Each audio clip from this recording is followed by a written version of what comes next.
The following may contain offensive language, adult humor, and or content that some viewers may find offensive.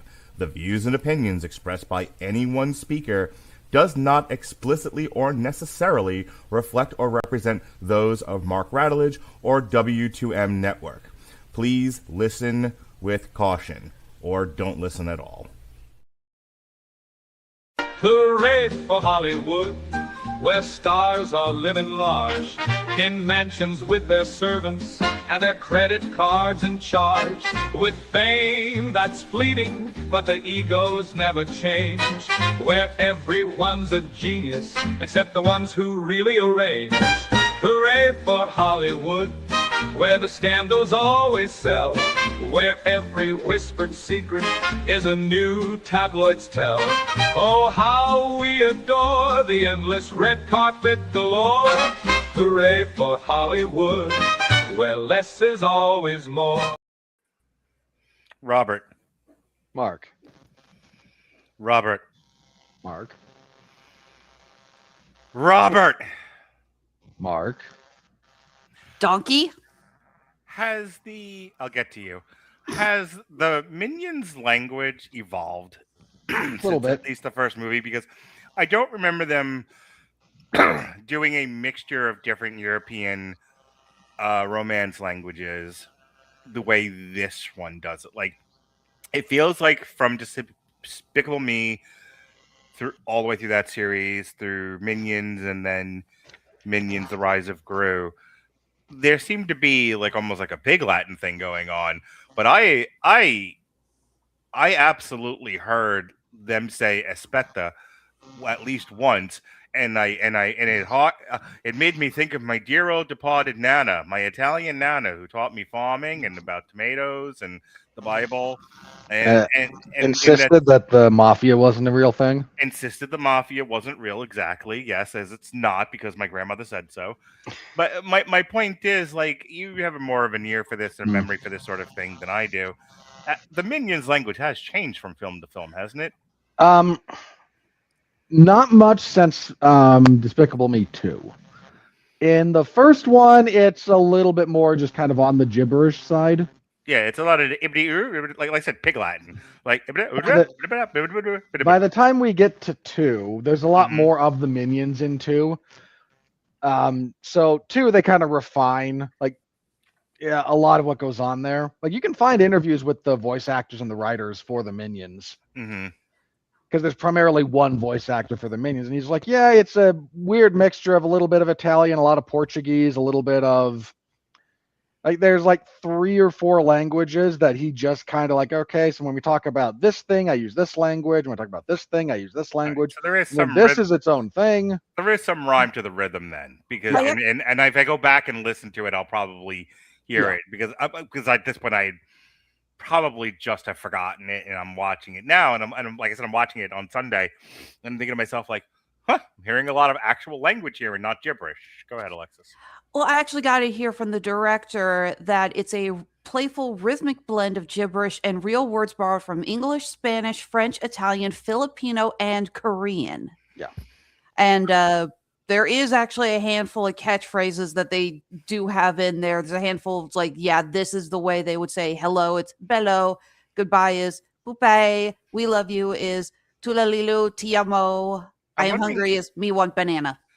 6 or 7 films into this, I'm wondering if at one point they really did institutionalize the language and say, this is how this is good. This is the language.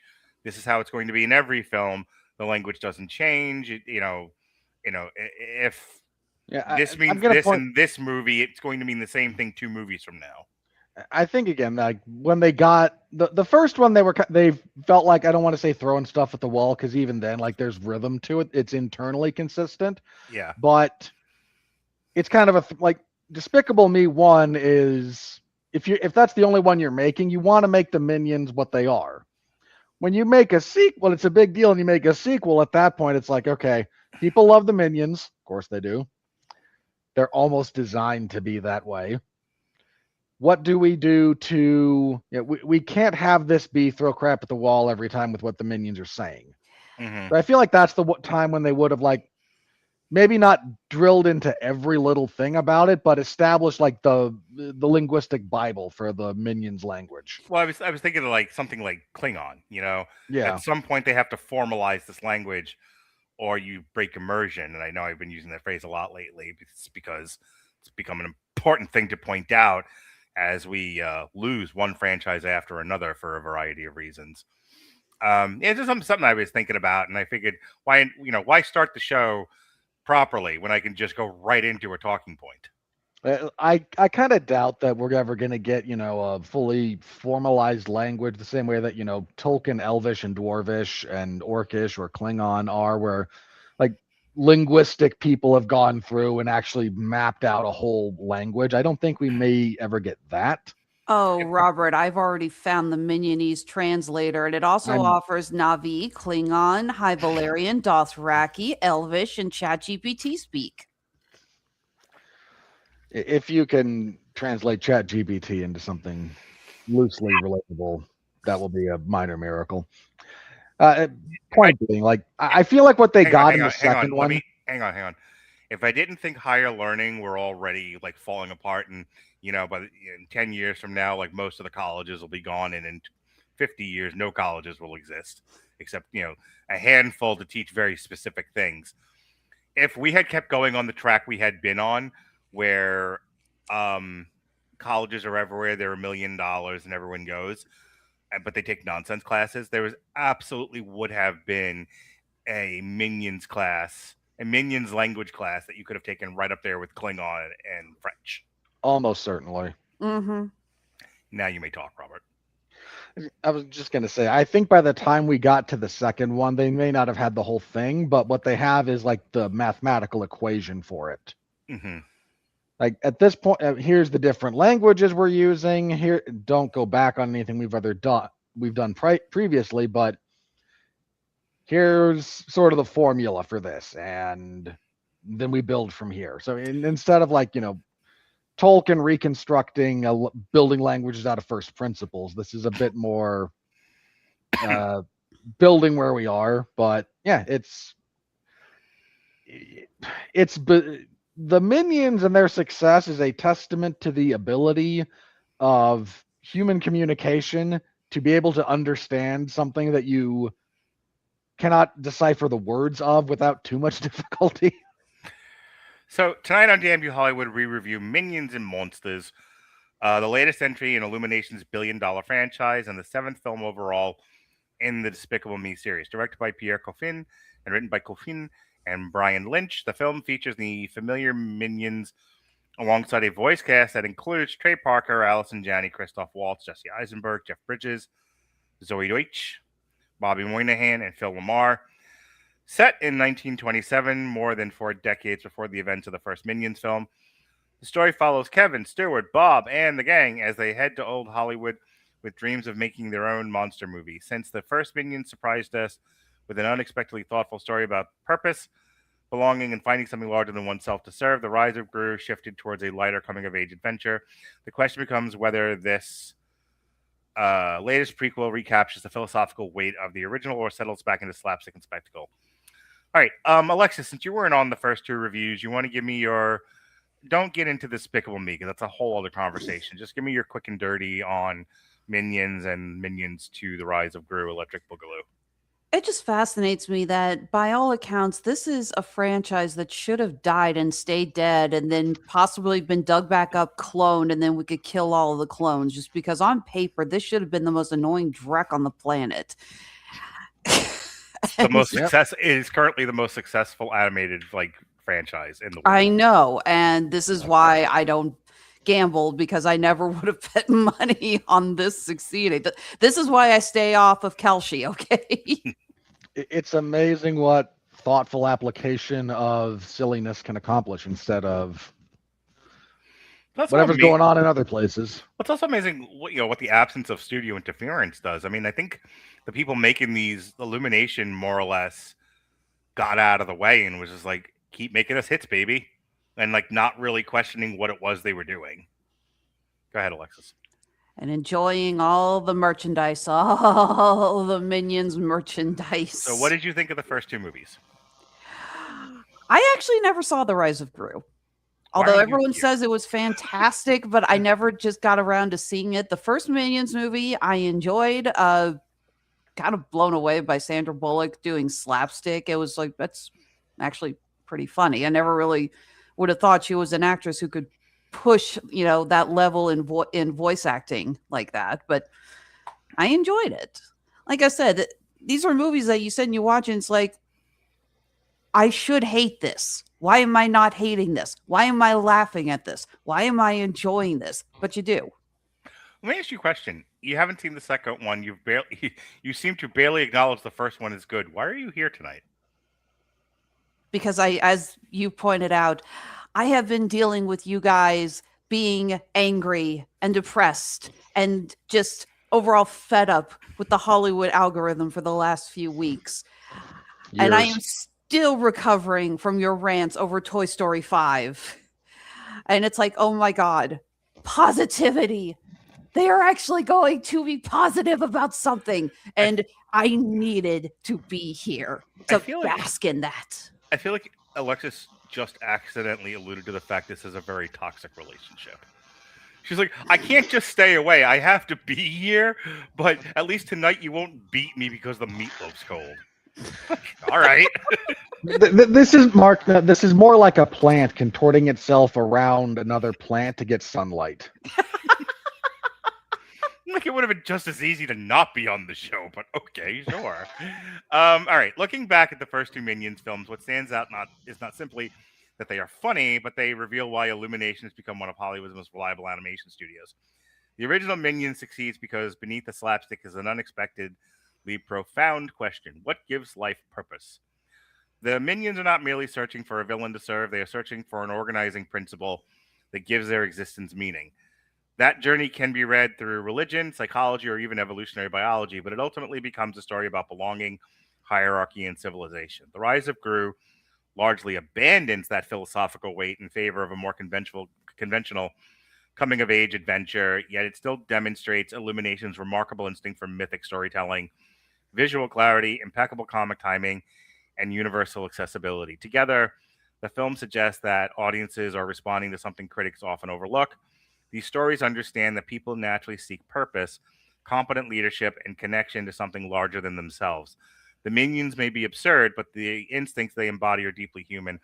Robert, that's a synthesis of our previous two podcasts concerning the Minions. Did you want to add anything to it and then jump into the plot synopsis? No, that's about the size of it. I think there's a little bit of the context around two that kind of gets lost in translation when it has to go from condensing our discussion into written form into then being condensed to fit into, like, I know why you do what you do. And we talked about it, we talked about two. Like it isn't quite as thematically rich as one, but it's not quite just, like, for want of a better expression, it's not quite just Looney Tunes. It mostly suffers because the first one, again, is shockingly rich. It definitely follows in the pattern of a first movie establishing something profound and interesting and thematically rich, and then the second one not totally knowing what worked with the first one, it just doing what people think is what people think they like about it. And I think that was one of my big criticisms of the second one was I wish we had gotten more of what you and I spent an hour talking about in the first movie, and this one kind of just plays the hits. But it was successful enough that you and I still didn't hate it. I remember that review. That was 2022. It was in the middle of me having a bad time and all of that. But I remember much like this review, like, despite me not having a good time, I enjoyed the movie and we had a good conversation about it. Anything else before we move on? No, just to kind of give away some of my review. I think this one does a good job of like splitting the difference between 1 and 2. If we're talking, like, it's not quite as purely slapstick as 2. It's not quite as thematically resonant as 1, but it also does have more to say than I think 2 did. So I would totally agree with that. By the way, since you started pointing out that Minions is modern Looney Tunes, I kind of watched it with that frame, and I couldn't stop laughing because all I could think about was this is a Looney Tunes short that, it's like watching an extended Bugs Bunny cartoon. And that, for whatever reason, unlocked the part of my brain that made this that much more funnier. All right, so with that said, I'm glad I could find the right combination of words to to unlock bits of understanding in your mind. Yeah. All right, so let's hit it with that plot synopsis, baby. So Minions and Monsters has a very a nested narrative structure. We open with a tour group going through one of the museums in Hollywood, including George Lucas being locked in a glass case. The biggest laugh this movie got out of me, and I enjoyed it tremendously, but in the end credits, when it said George Lucas as George Lucas, I just about died. I do love that they actually got him in to voice himself. Like, can I at least have my phone? You'll just call for help. Yeah, that was fun. So we open with, again, a tour group coming through a Hollywood museum, and in the museum we find a statue to James and Henry, two of the Minions. And the people go, who are they? And Allison Janney, who is doing our, docent bit, says, "You never heard about James and Henry? Well, we know who the Minions are, but why these two? Okay, tour is paused. Everybody come over here and sit down. It's story time." And this is where the bulk of our narrative comes from, is her story of these two. And we relay that, the Minions have been around forever, and this particular tribe of Minions was led by a guy named Dick, which... little on the nose. The fact that someone later refers to him as Richard. And he goes, "No, Dick." Anyway, they're looking for a master, as all Minions do. They find a Cyclops, and they make it step on Legos, which they get ejected. But amongst this particular tribe of Minions, we have James and Henry. James is an aspiring storyteller. He draws and he storyboards, and he has big dreams. And Henry is his little facilitator, and wants to see him succeed, and is happy to be in the stories he tells. This is the classic director-actor pairing, basically, here. And while they are searching for someone to serve, they stumble across what is revealed to be a movie set, where they see someone engaged in thievery, and they go, "Hey, there's our next boss," and they all chase after him, and they ruin the shot. They drive a train through the middle of downtown Los Angeles. Before that, very important before that, after the Cyclops, they go with an old wizard, this old Romani Russian wizard who has the Necronomicon Ex Mortis, or something similar to that. And the Minions discover that it works, so they summon a few things. One of them kills the wizard, but they take the book. Ed shows up, Ed Wood, the one who can't speak, but never stops rolling the camera. This movie is filled with love letters and Easter eggs about Hollywood. I'm never going to get through all of them. So I was going to say, during the train chase scene, all I could think was like, "Oh, great way to introduce Buster Keaton to kids." Yep, there's one for Charlie Chaplin a little bit after that. There's so many. Anyway, but they get his spell book, which can summon things. And they have this. It comes up later. That's why it's relevant. But they have it. That's important. So they wind up going, again, they drive a train through the middle of Los Angeles. They encounter Christoph Waltz as a film director. And because they ruined his shot, some of his film, his film now contains footage of the Minions. And as he has to show dailies to the Warner Brothers, the Bright Brothers, they see the Minions and go, "This is great. This is so much better than that crap you were making." And he goes, "Oh, yes, clearly I intended this. Let me go get them so we can do more of these." So he drives around, he finds them. I was going to say, there was pretty much a copy of what Universal said. Put them in everything. A little bit. So he finds the Minions, and the Minions become a big success in the silent picture era. They're in many things. There's many movies. A great time is being had by all. James is working his way up to be his own director. And then, as with so many things in Hollywood around this time, everything was upended with the talkies. I elbowed Jonas hard. I was like, as soon as they were like, we're going to have sound in the movies, I'm like, this killed so many careers. I anyone else hear Nora Desmond? It's like, and then they had the eyes of the world, and then they had to have the mouths of the world, or something like. I should know that line better. It's one of my favorite movies. Yeah, for those of you who don't know, yeah, the talkies, first of all, was several studio heads resisted using that technology because, and I quote, "Who would want to hear an actor talk?" A line we should bring back more often. Yeah, and famously, Lon Chaney Sr., the man of 1,000 faces, had just no voice for film or radio. And his last couple of movies are actually talkies. And inevitably, they find reasons for his character to be mute. Like, what kills me is the next part of this is every time they do a couple of sequences with, I'm tagging in for this part of the plot stuff, and I'll give it back to you. They show the minions in different movies, and then when they go to talk, they talk in their language. And so they can't get the lines right because they're speaking in Minionese. And so their career is now over because they can't use them anymore. And this is the joke about how the talkies killed a lot of the silent movie actors because a lot of the silent movie actors couldn't do the lines for whatever the reasons were. Either their voice wasn't good or they could act with their body and their faces, but they had a hard time delivering dialogue, which, you know, if you think about it, kids, if at that point Hollywood wasn't asking anyone to deliver dialogue, then no one develops that skill.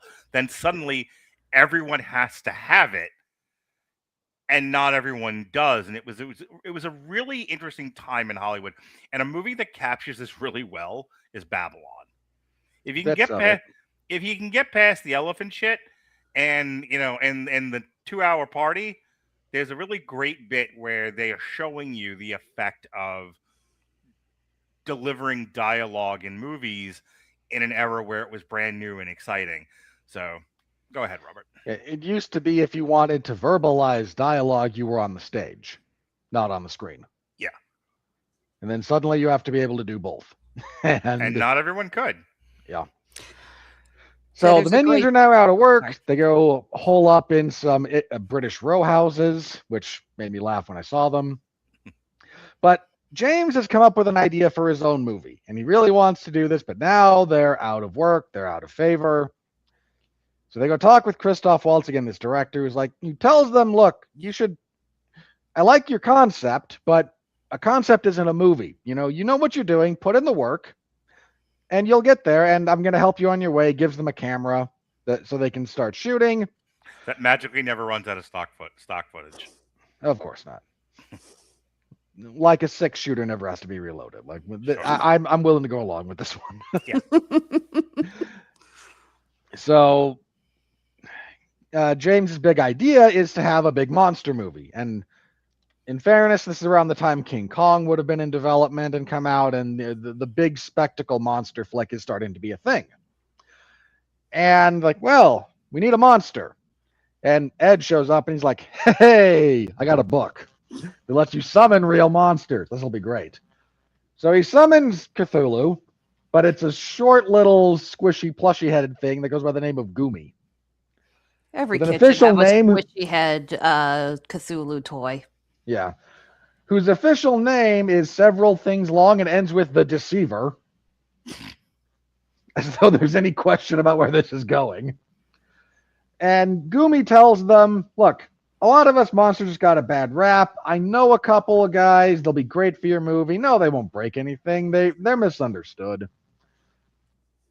So by this point, James, this is moderately important, James and Henry and Ed are trying to make this movie. The others, led by Dick, have resumed looking for the big boss. Their dalliance with Hollywood is over. They need something to serve, and they discover the only time Jesse Eisenberg has been remotely interesting is him as a robot They go to the first sci-fi convention. And they are now trying to help Jesse Eisenberg, who is a robot from outer space, here to determine whether or not the Earth is worth conquering. Of course, everyone is convinced it's just a dude in a costume. They're messing around with him while the others are doing the movie thing. So that the minions have now divided a little bit. But we sail out to the island where we find a couple of other monsters that have been held in stasis. They are woken up. And the monsters then go to Gumi like, okay, so we're going to destroy everything, right? Because we're monsters. This is what we do. And Gumi goes, look, we can go on a bit of a rampage right now. It'll be fun, but it's going to fail. Like you wouldn't want to believe what's going on out there. Like you've been locked in ice since the medieval, like the primeval world. They got guns and shit. Like, when we do this, we're going to have to actually do this. So I need you two, and we're going to release Irene. And they go, yeah, that'll work. So Gumi then sells James on the big thing we're going to do is we're going to get this big monster out. These two are going to be nice, but you need a big monster. Like these two, no, they're not that. So they go back to Hollywood, and they summon Irene, which is this giant, all-consuming blob full of eyes. It is the blob. It is the blob, and it shows up, and Gumi's treachery is revealed. Irene starts eating everything. Big action set piece. But then Jesse Eisenberg, as a robot, takes off in his spaceship because he's not just a dude in a costume. There's a little bit of it. Early on, it's never quite as like you think it's a guy in a costume, but he insists that he's a robot, and it could go either way, but it's funnier if it goes the way of him being a robot. So he is the robot. He has taken all of the minions that were with him up to his big spaceship, and they all come down in little UFOs that have the technology necessary to overcome Irene. They kill Irene. They send the other three back into the dead halls of Relia, where Cthulhu lies dreaming. And the minions have saved the day. They've created a great movie. We then cut back to the group in the wanted to say theater, but that's not right. They're in the museum. Yeah. Hang on. We go to the people in the museum who are, yay, James and Henry are great. And then we pull back to reveal that this is all a soundstage, and we've just been watching the actual creation of the movie that James has been pitching the entire time. And again, this entire movie is a love letter to cinema in a way that a lot of other stuff has tried to be recently. And again, that's kind of where then we actually close with a bunch of short antics of the minions with the spell book. This is how Gru's terrible monstrosity of a dog is created. That made me laugh so hard. I laughed at that. They resummon a fluffy bunny destroyer from earlier, but now with Agnes. And because Agnes is here, the thing just is like, hey, yes, I am fluffy. And they all have a good time. They put Gru's face on a bunch of different animals, including a penguin, which is almost indistinguishable from the real Gru. So we go through some shenanigans at the end, and lobster. All right, Alexis, go ahead and do your thing. I'll be right back. I think you're onto something talking about how the minions are very similar to the Looney Tunes because it is simplicity in the comedy. There aren't any current trends or it's like trying to play to what's hip or what's now with the minions. It is simplicity in facial body reactions and slapstick. And everyone is going to react to that. You have a scene where the two side monsters are chasing Henry, and it suddenly turns into a sped up slapstick sequence to the William Tell overture, and I was laughing hysterically through that whole thing. That was great. It's like it's just silliness. There is that is this movie in a nutshell. It is just pure silliness, and it knows it. The animation, as always from Illumination, is great. I was very impressed with Irene. You know, getting a jelly-like texture is not easy in 3D animation, especially with all those eyes covering it, looking in a million different directions. It's very easy for it to clip and look fake, but they really did a good job with that. I don't think any of the voice actors were trying that hard, but I don't think they had to. I mean, this is probably Christoph Waltz's easiest paycheck he's ever gotten in his life. But I don't know. He was able to phone in a lot of the stuff he did for Disney. True, but again, it's just like he's just playing. He's good, and there's nothing really like stand out about it. But it's like it's just Christoph Waltz being Christoph Waltz, and it's fun. The one time he gets to have some real fun with the line delivery is when the minions are being escorted out and he's saying goodbye to all of them fondly, and then different languages. And I think that's what makes the Minions movies last so long is that they're not trying to be something they're not. This isn't a movie that has a grand message or is trying to just change the way we look at animation. It is fun silliness. It is a goofball kind of event. And they know it, and they know how to package it like that. They're not trying to be something they're not. This is an hour and a half of just sitting back laughing. Again, like I mentioned, I loved all the little love letters and background jokes to classic cinema. Again, the Buster Keaton thing actually, when he steals the ladder and it turns out there's Keaton hanging off of the clock. God, that killed me.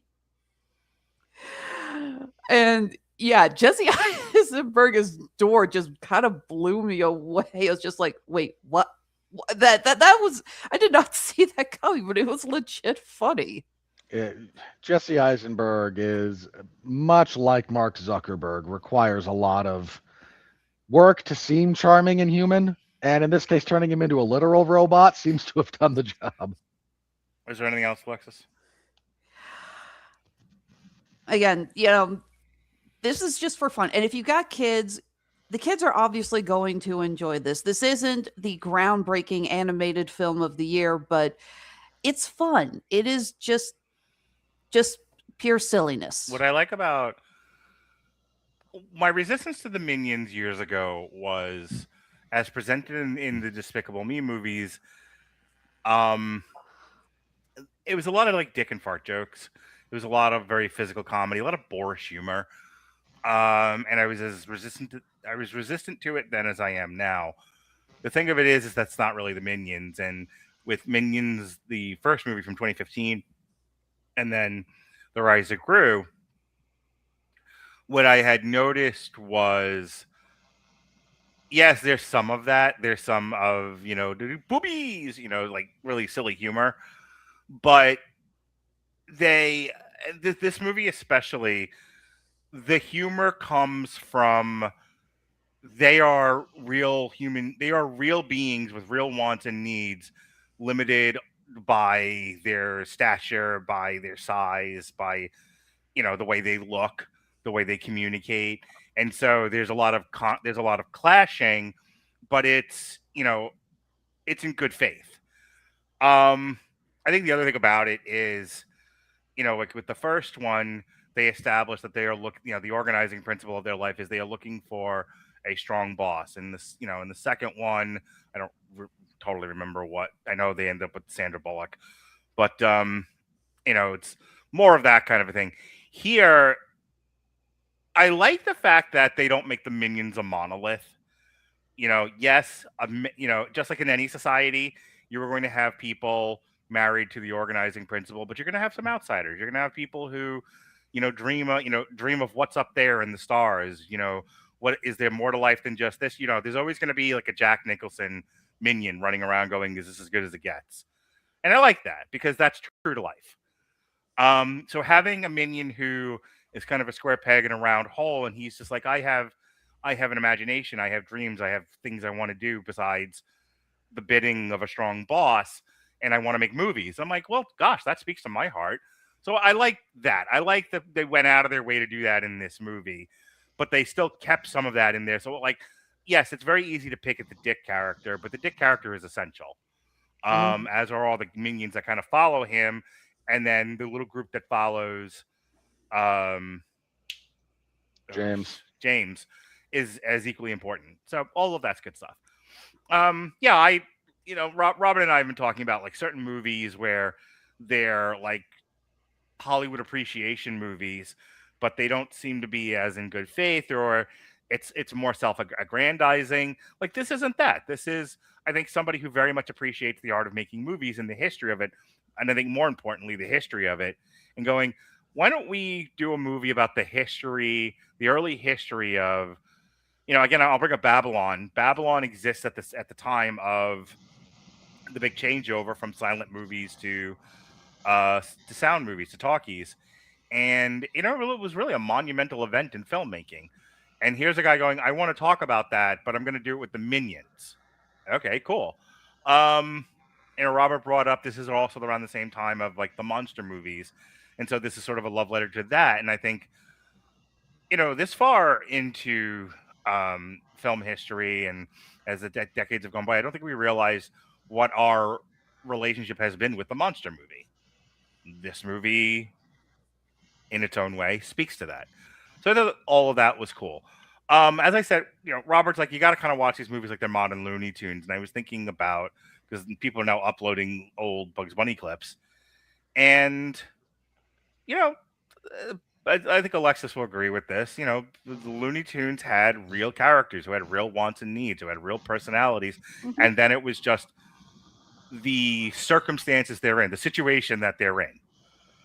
Bugs Bunny will always be this way. Okay? We'll now put him in a situation where they're trying to build a building on top of his hole. Bugs Bunny is always going to be the same way. He is always the same character. Okay? But now do it where there's an opera singer outside of his hole making too much noise. There's a hunter trying to kill him. There's a pirate trying to do this. And it's like, well, what is Bugs Bunny, who's always the same way, going to do in this situation?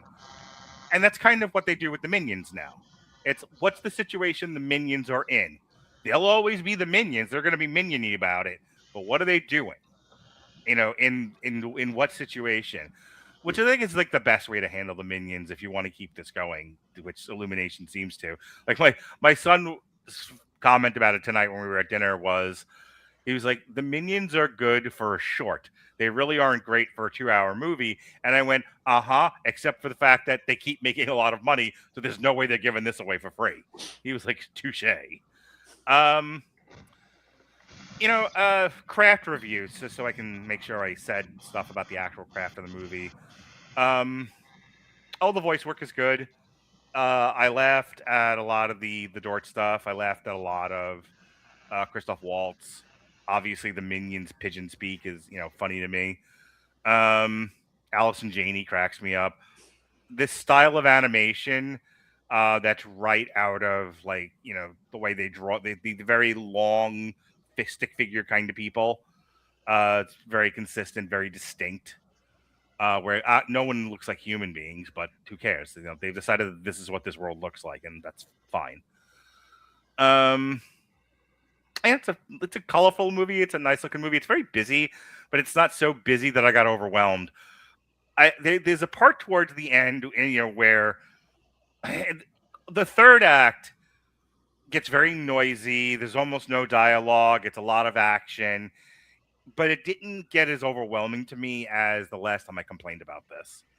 I don't remember if it was Mortal Kombat where I ran screaming out of the movie theater, or the Mandalorian and Grogu, but there was something we saw in recent memory where I left the theater because I was so over fucking whelmed with. It was Mario Brothers, is what it was.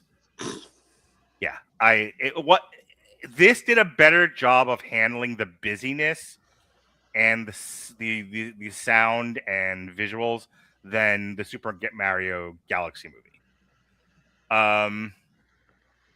Outside of that, like I said, I had a great time with this.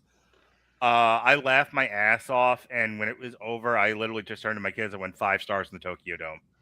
Like, well, these days, if it's Meltzer, that's actually like 6.5 stars because he broke his own scale. But okie dokie. It goes to 7. I say something critical about this movie, or I'll shoot you because I don't believe it's you, Mark Radulich. I don't really have anything to complain about. the movie was portioned out appropriately for all the characters that they had. They gave Dick and his crew with Dort plenty of time. They gave James and his crew plenty of time. Everything flowed smoothly. There was no wasted motion. Like, I honestly, this is going to be in my top 10, and I hate that because it makes me sound like Alexis, but it's true. This is the most well-made movie of this year. I actually do have a question for you guys. Something one that let me complete that thought, and then you can ask your question. Okay. Like, this, honestly, this is right up there with Project Hail Mary for me. Like, it's that well made. Now go ahead, Alexis.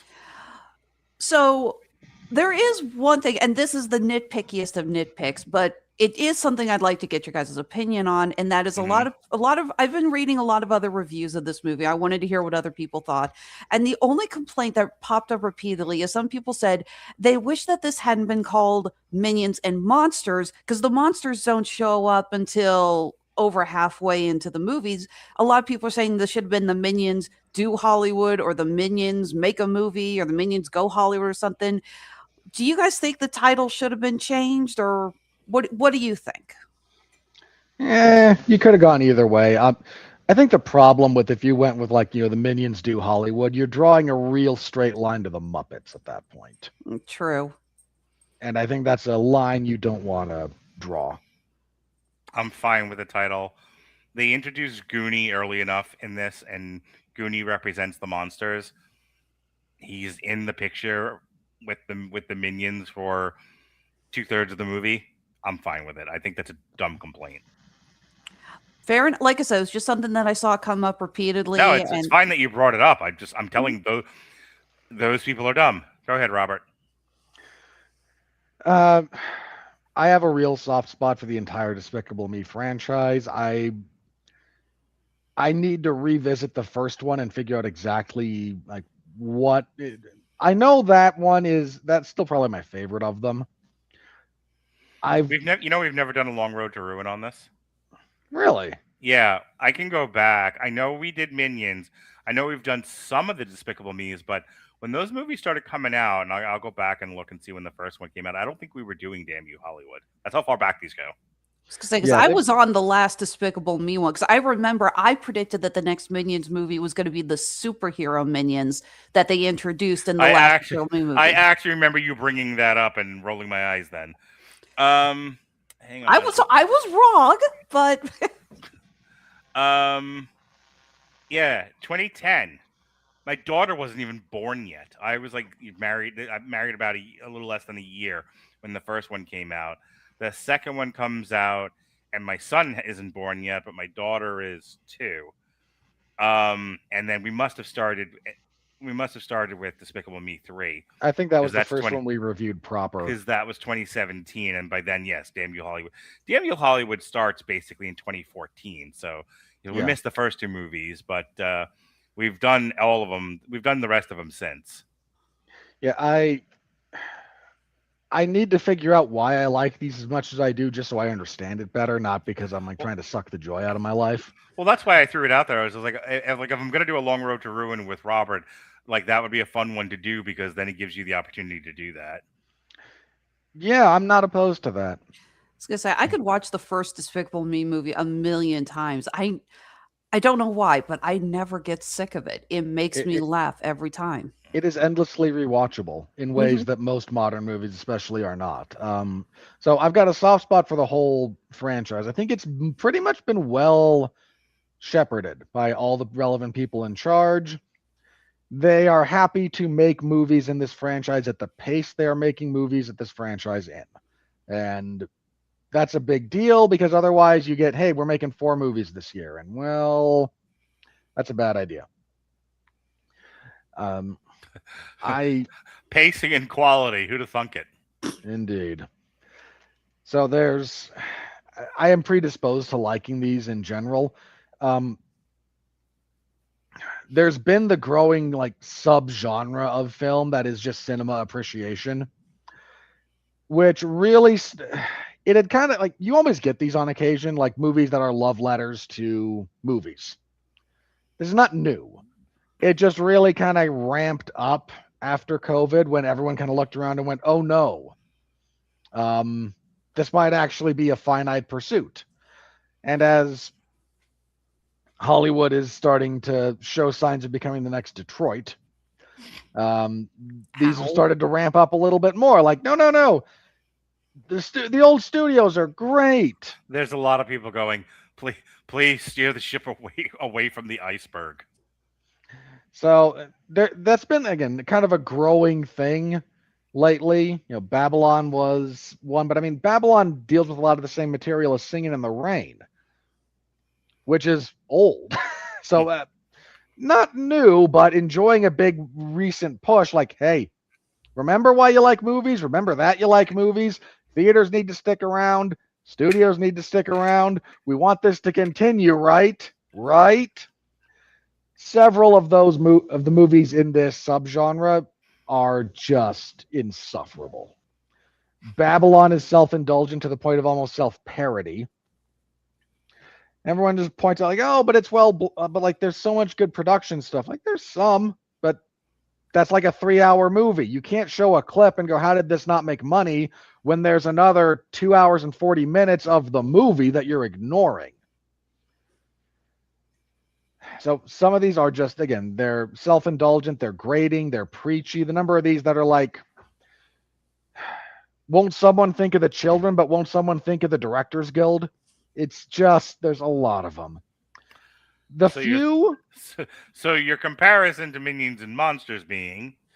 The few of these that are genuine and earnest and like good-hearted in their just expression of love are endearing in ways that put everything else that is commercial and cynical in this same subgenre to shame.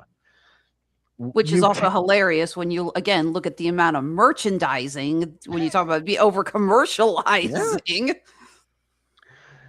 When it comes from a genuine place, the amount of criticisms that fall away when something is being done in earnest and organically is shocking. But because it is good-hearted, because it is earnest and just a genuine expression of affection,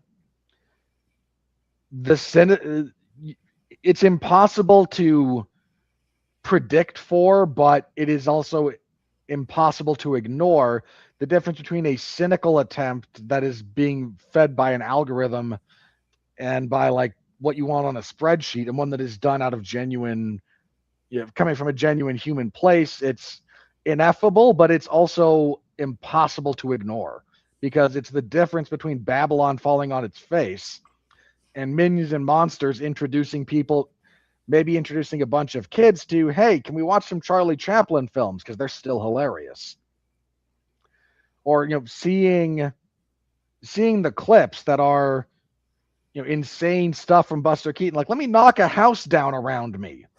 Boy, I sure hope the measurements are right, because bear in mind, that's a real house wall. And it would have killed him if it had landed on him. So you get just a pretty big difference there. And this movie it has all those little bits sprinkled throughout it. And then to cap it all off, we have the most 1950s sci-fi ending ever, when the robot brings his army of UFOs to laser blast the blob monster. Like, you can't get more mashup-y than this. But where it might have been done otherwise is just, let's throw ideas in a blender and see what comes out. This is done with thought and care and affection for what it's talking about and homaging. Yeah, the people who put this together actually knew why these things worked and how they worked and what about them that we liked, and put all that into making this movie, which is generally the opposite of what we're looking at and why we complain. Yeah. And when you just getting something that's the full-blown opposite of so much of what goes on right now is so refreshing. Again, we've got something that is well-colored, is easily readable visually.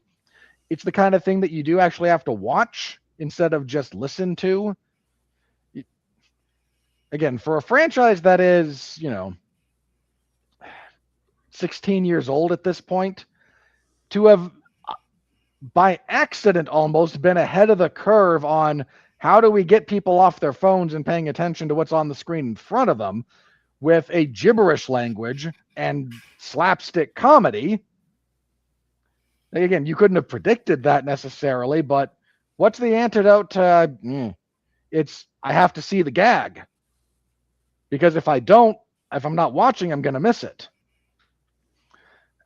This doesn't overstay its welcome. It's a real tight 90 minutes. I think ideally this is a 60-minute, pseudo feature, but in finding ways for the 90 minutes, they found good stuff. Again, the minion separation of tribes within this tribe, the stuff you do with Dort is not stupid and pointless. It's there to service the finale of all things. So Dort gets a little bit of a subplot, which is fine. It doesn't overstay its welcome. It plays into some good gags. Was a little creepy at the end with the fun for the whole family turnout with him and his girlfriend, or I guess wife. Yeah, but she's carrying a walkie-talkie in a swaddle blanket. Like it's. Well, didn't you see there was also a kid next to him with his head? Yeah.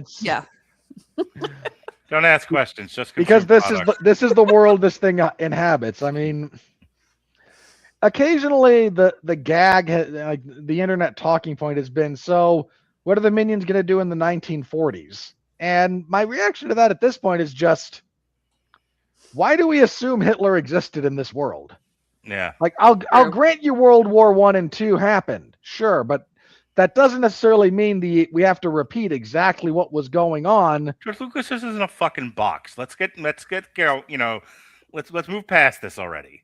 Yeah, I mean the minions blew up Napoleon well before his actual the extent of his conquest. If we go by the Minions movie, like this is not real life, people. So let's be serious. I mean, for God's sakes, look at some of their bosses: the Wizard, the Cyclops, Dracula. Yep. Yeah, is anyone watching? Real quick aside, and I apologize, Robert, because if someone did this to me, I would be banging on the desk. But I will not be those people and be short about this. So I sent my parents the Grease Long Road to Ruin I did for my birthday, and I talked about how Grease is the 1970s, remembering the 1950s and leaving out all the bad parts. Mm-hmm. I sent that to my parents because because for once in my life I said something nice about my mother, and I'll never forgive myself for it. And I wanted, I took a wild swing and I wanted my parents' approval on something that they might actually enjoy. So I sent them the Grease podcast. My father's response to it, he was like, "What'd you think Grease was a documentary?" No, just, okay, Dad. My point is, and the reason why I mentioned it and related it to what's happening here is if anyone is looking at the Minions movies for historical accuracy, go touch grass. I have a flower bed that needs weeding. Fuck off. Yeah, so these, again, using the Minions as, we've lost some of the sacred texts in the entertainment world, but the character Bible used to be a thing.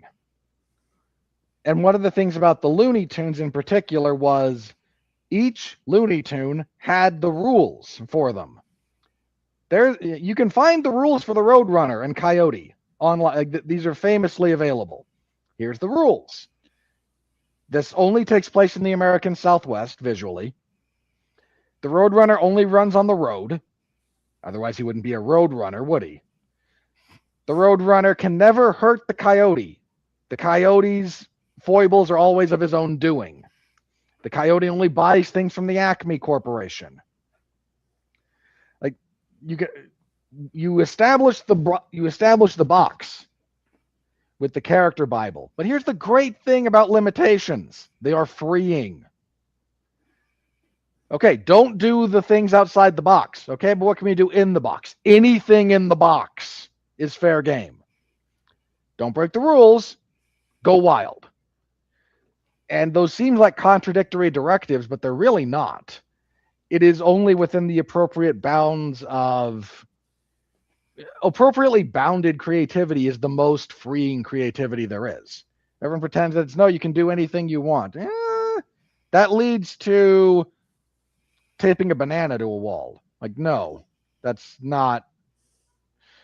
Put the right boundaries in place. Go wild within the boundaries. You'll be amazed at what comes out of that.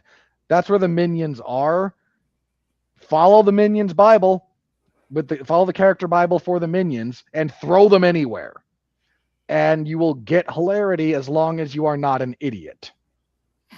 Well, let's just also hope that those at Universal don't think that seeing what the Minions would do with Hitler should be in the next movie. Let's just pray for a little common sense. You've got to wait another 20 years before you could do that comedy. I wish I was joking, but like we're going to celebrate 2046. We'll feature the Minions being partially responsible for the fall of Nazi Germany, because at that point, enough time will have passed. Full on 100 years later, we got to be able to make the joke. But prior to that, yeah, let's not just let them be funny. You can do endless things with the Minions. Just don't break the rules, and you will have success.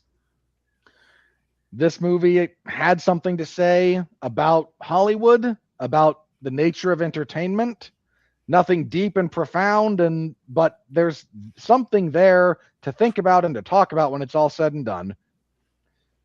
And you got great gags. You've got a couple of more Minions that are memorable enough as Minions. And if you know anything about the history of film and Hollywood, there's so much here to just sink your teeth into watching it.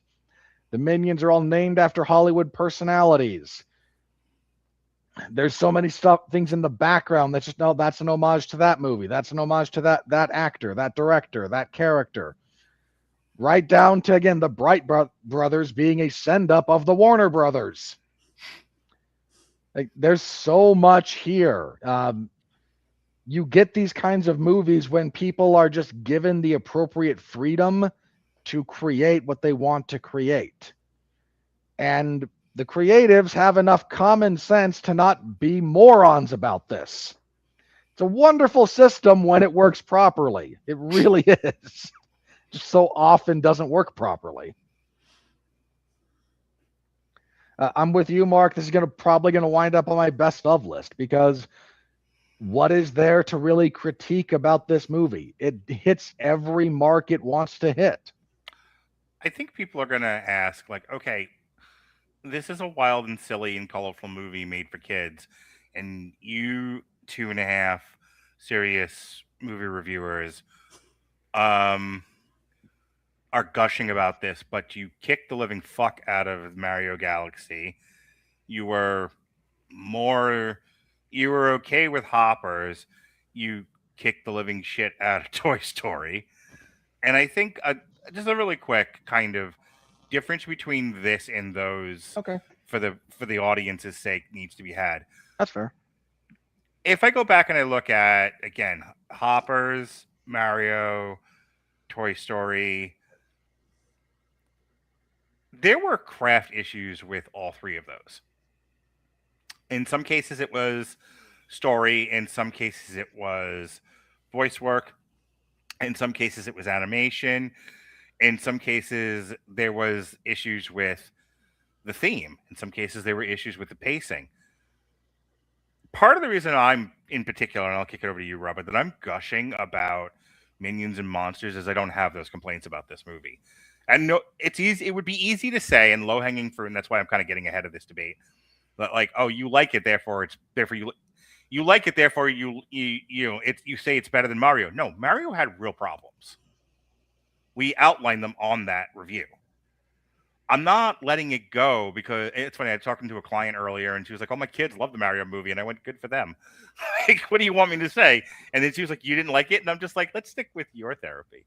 But that's a level of professionalism I aspire to, Mark. Given that particular opportunity, I might have gone off and wasted their time. I am a goddamn professional. Well, there's probably a million kids who also like Toy Story 5, and more than a handful of them weren't alive when Toy Story 3 came out.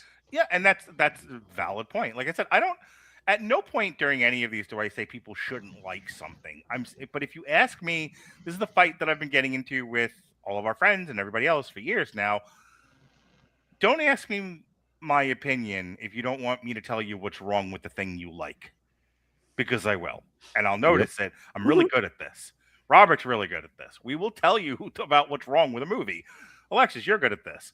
She will tell you what's wrong with a movie when she finds one. My point is, like, you'd be proud of me. Dorian absolutely loves Supergirl, and I managed to stand and say, well, and I brought up the production design issues that I had with it, which we talked about on last week's show. So what's the difference ultimately between this movie and its other big time animated projects from earlier this year? This had almost no flaws. And I went looking. I really tried. Like, I don't want to come on here and just gush. And like, Christ, we always bring up the Batman. I criticized the Batman too. I just wanted to say how much I loved the thing first. And then I was like, okay, but here's what's wrong with it. I didn't see anything wrong with this movie the way I saw things wrong with Hopper's Toy Story 5 and Mario. Robert? If I could tackle these in order real fast. Toy Story 5 being the most recent one. Toy Story 5, you can listen to our, like, setting aside maybe even like my very high order objections to that movie. Toy Story 5 struggles in a lot of respects. Tonally, it struggles with its narrative focus. It fundamentally fails. Somebody else pointed this out, and I saw it, and I was like, oh, you know what? Yeah, that's it. Toy Story 5 isn't about the toys. It's about Bonnie. And that's a fundamental flaw, like foundational assumption that is wrong with that movie. That's actually a really good point. Something I hadn't thought of. So again, somebody else pointed out, I wish I could remember who I saw do it, because I saw it, I saw them say it, and I went, yep, yes, there it is. Like, Andy exists in the Toy Story trilogy. He is not the character. Bonnie is the central character of Toy Stories 4 and 5. And more so 5 for sure. Significantly more so 5, but yeah, 5 in particular. Like, we'll stick with that one. Like, that's a story about Bonnie, not about the toys, and it fails because of it. Hoppers suffers a little bit from some of Pixar's animation choices at this point.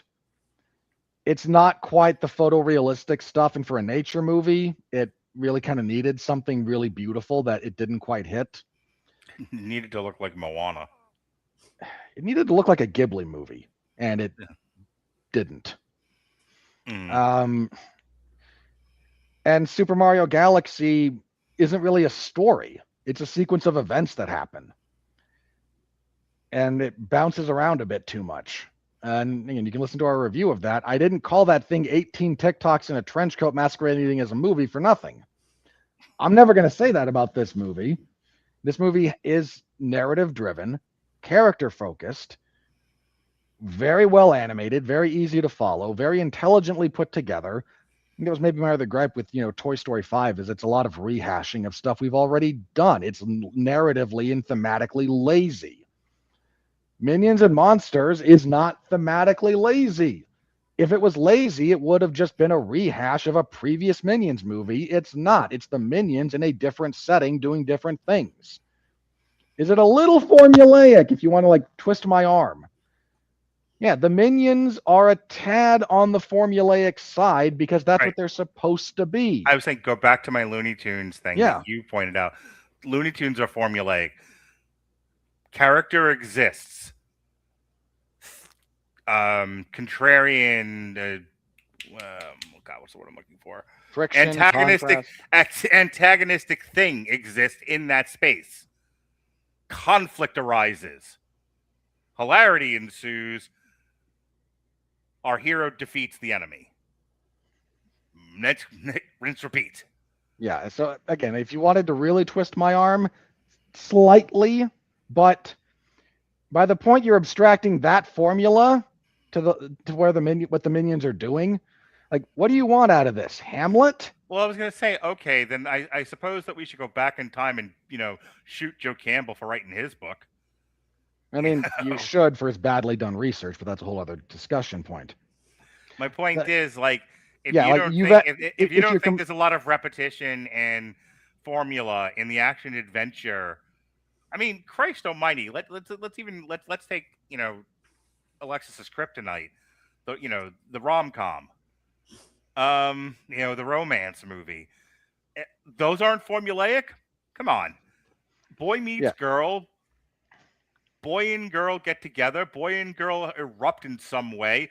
Boy then tries to get girl back, succeeds in doing it. Lobster.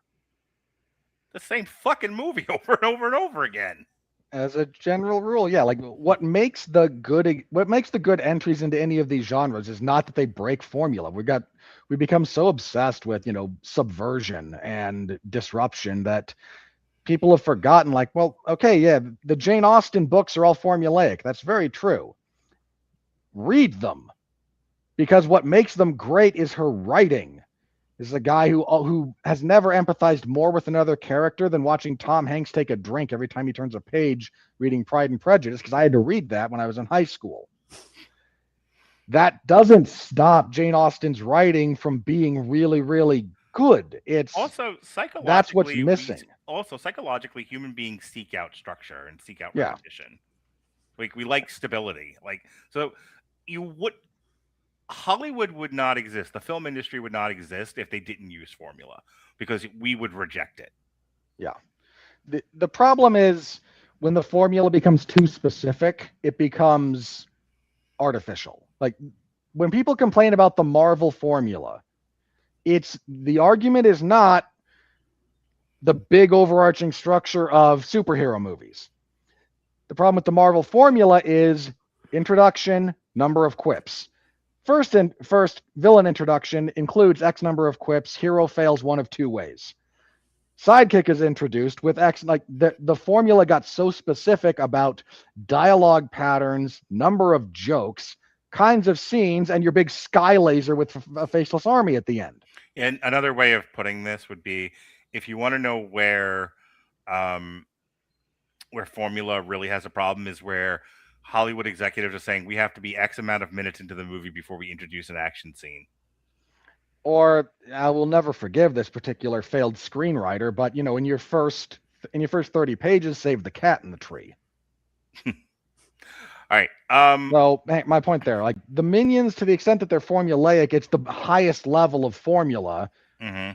Like hero, conflict, resolution. This is the fundamental basis of storytelling. If that's formulaic, you've lost the plot.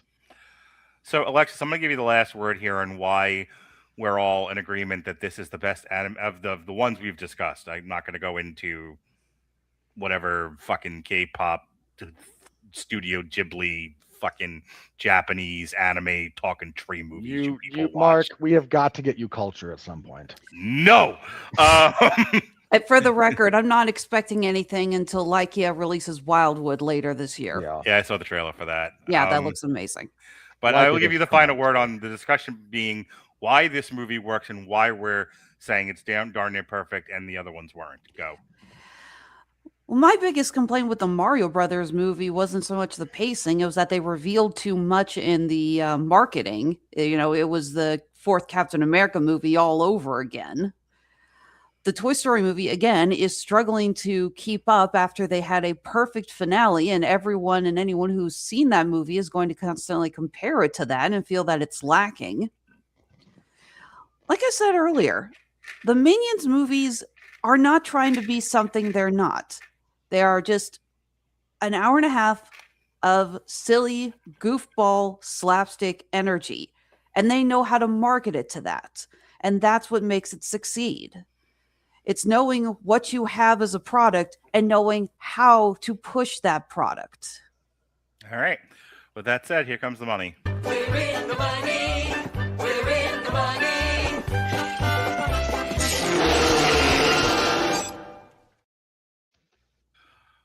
Yes, no. All right. On a budget of... It's the wrong one. $85 million. This thing has made $161 million. So we're already basically towards profit because this is appropriately budgeted. As of July 5th, Minions and Monsters grossed $62 million in the U.S. and Canada and $99 million in other territories for a worldwide total of $161 million. It was produced on an $85 million budget. In the U.S., they gave less to this movie than they did the What's-Her-Face to do The Bride. Maggie Gyllenhaal. In the U.S. and Canada, Minions and Monsters was initially projected to gross $80 million from 4,243 theaters over its 5-day Independence Day holiday frame. Internationally, projections were around $90 million for a projected worldwide opening of $170 million. The film opened to $14.2 million on its first day, $36.4 million by day 3, $61.4 million over the 5-day holiday frame, opening number 1 at the box office, but marking a franchise low opening. Compared to Despicable Me 4, the last numbered installment, and the previous spin-offs, Minions: The Rise of Gru, which both opened 120 to 122 million respectively over the same frame, Minions and Monsters was considered to be a major disappointment. The poorer than usual opening was attributed to America 250 celebrations driving away ticket sales, competition from Disney and Pixar's Toy Story 5, and franchise fatigue from the Despicable Me series, though some outlets expressed optimism of the film's performance over the coming weeks. Robert, you want to take a stab at why you think this one opened lower than normal? I think Despicable Me 4 may have soured a few people because that was one of the ones that we reviewed and was like, we're like, not sure about this one, guys. Yeah. I want to stop you there.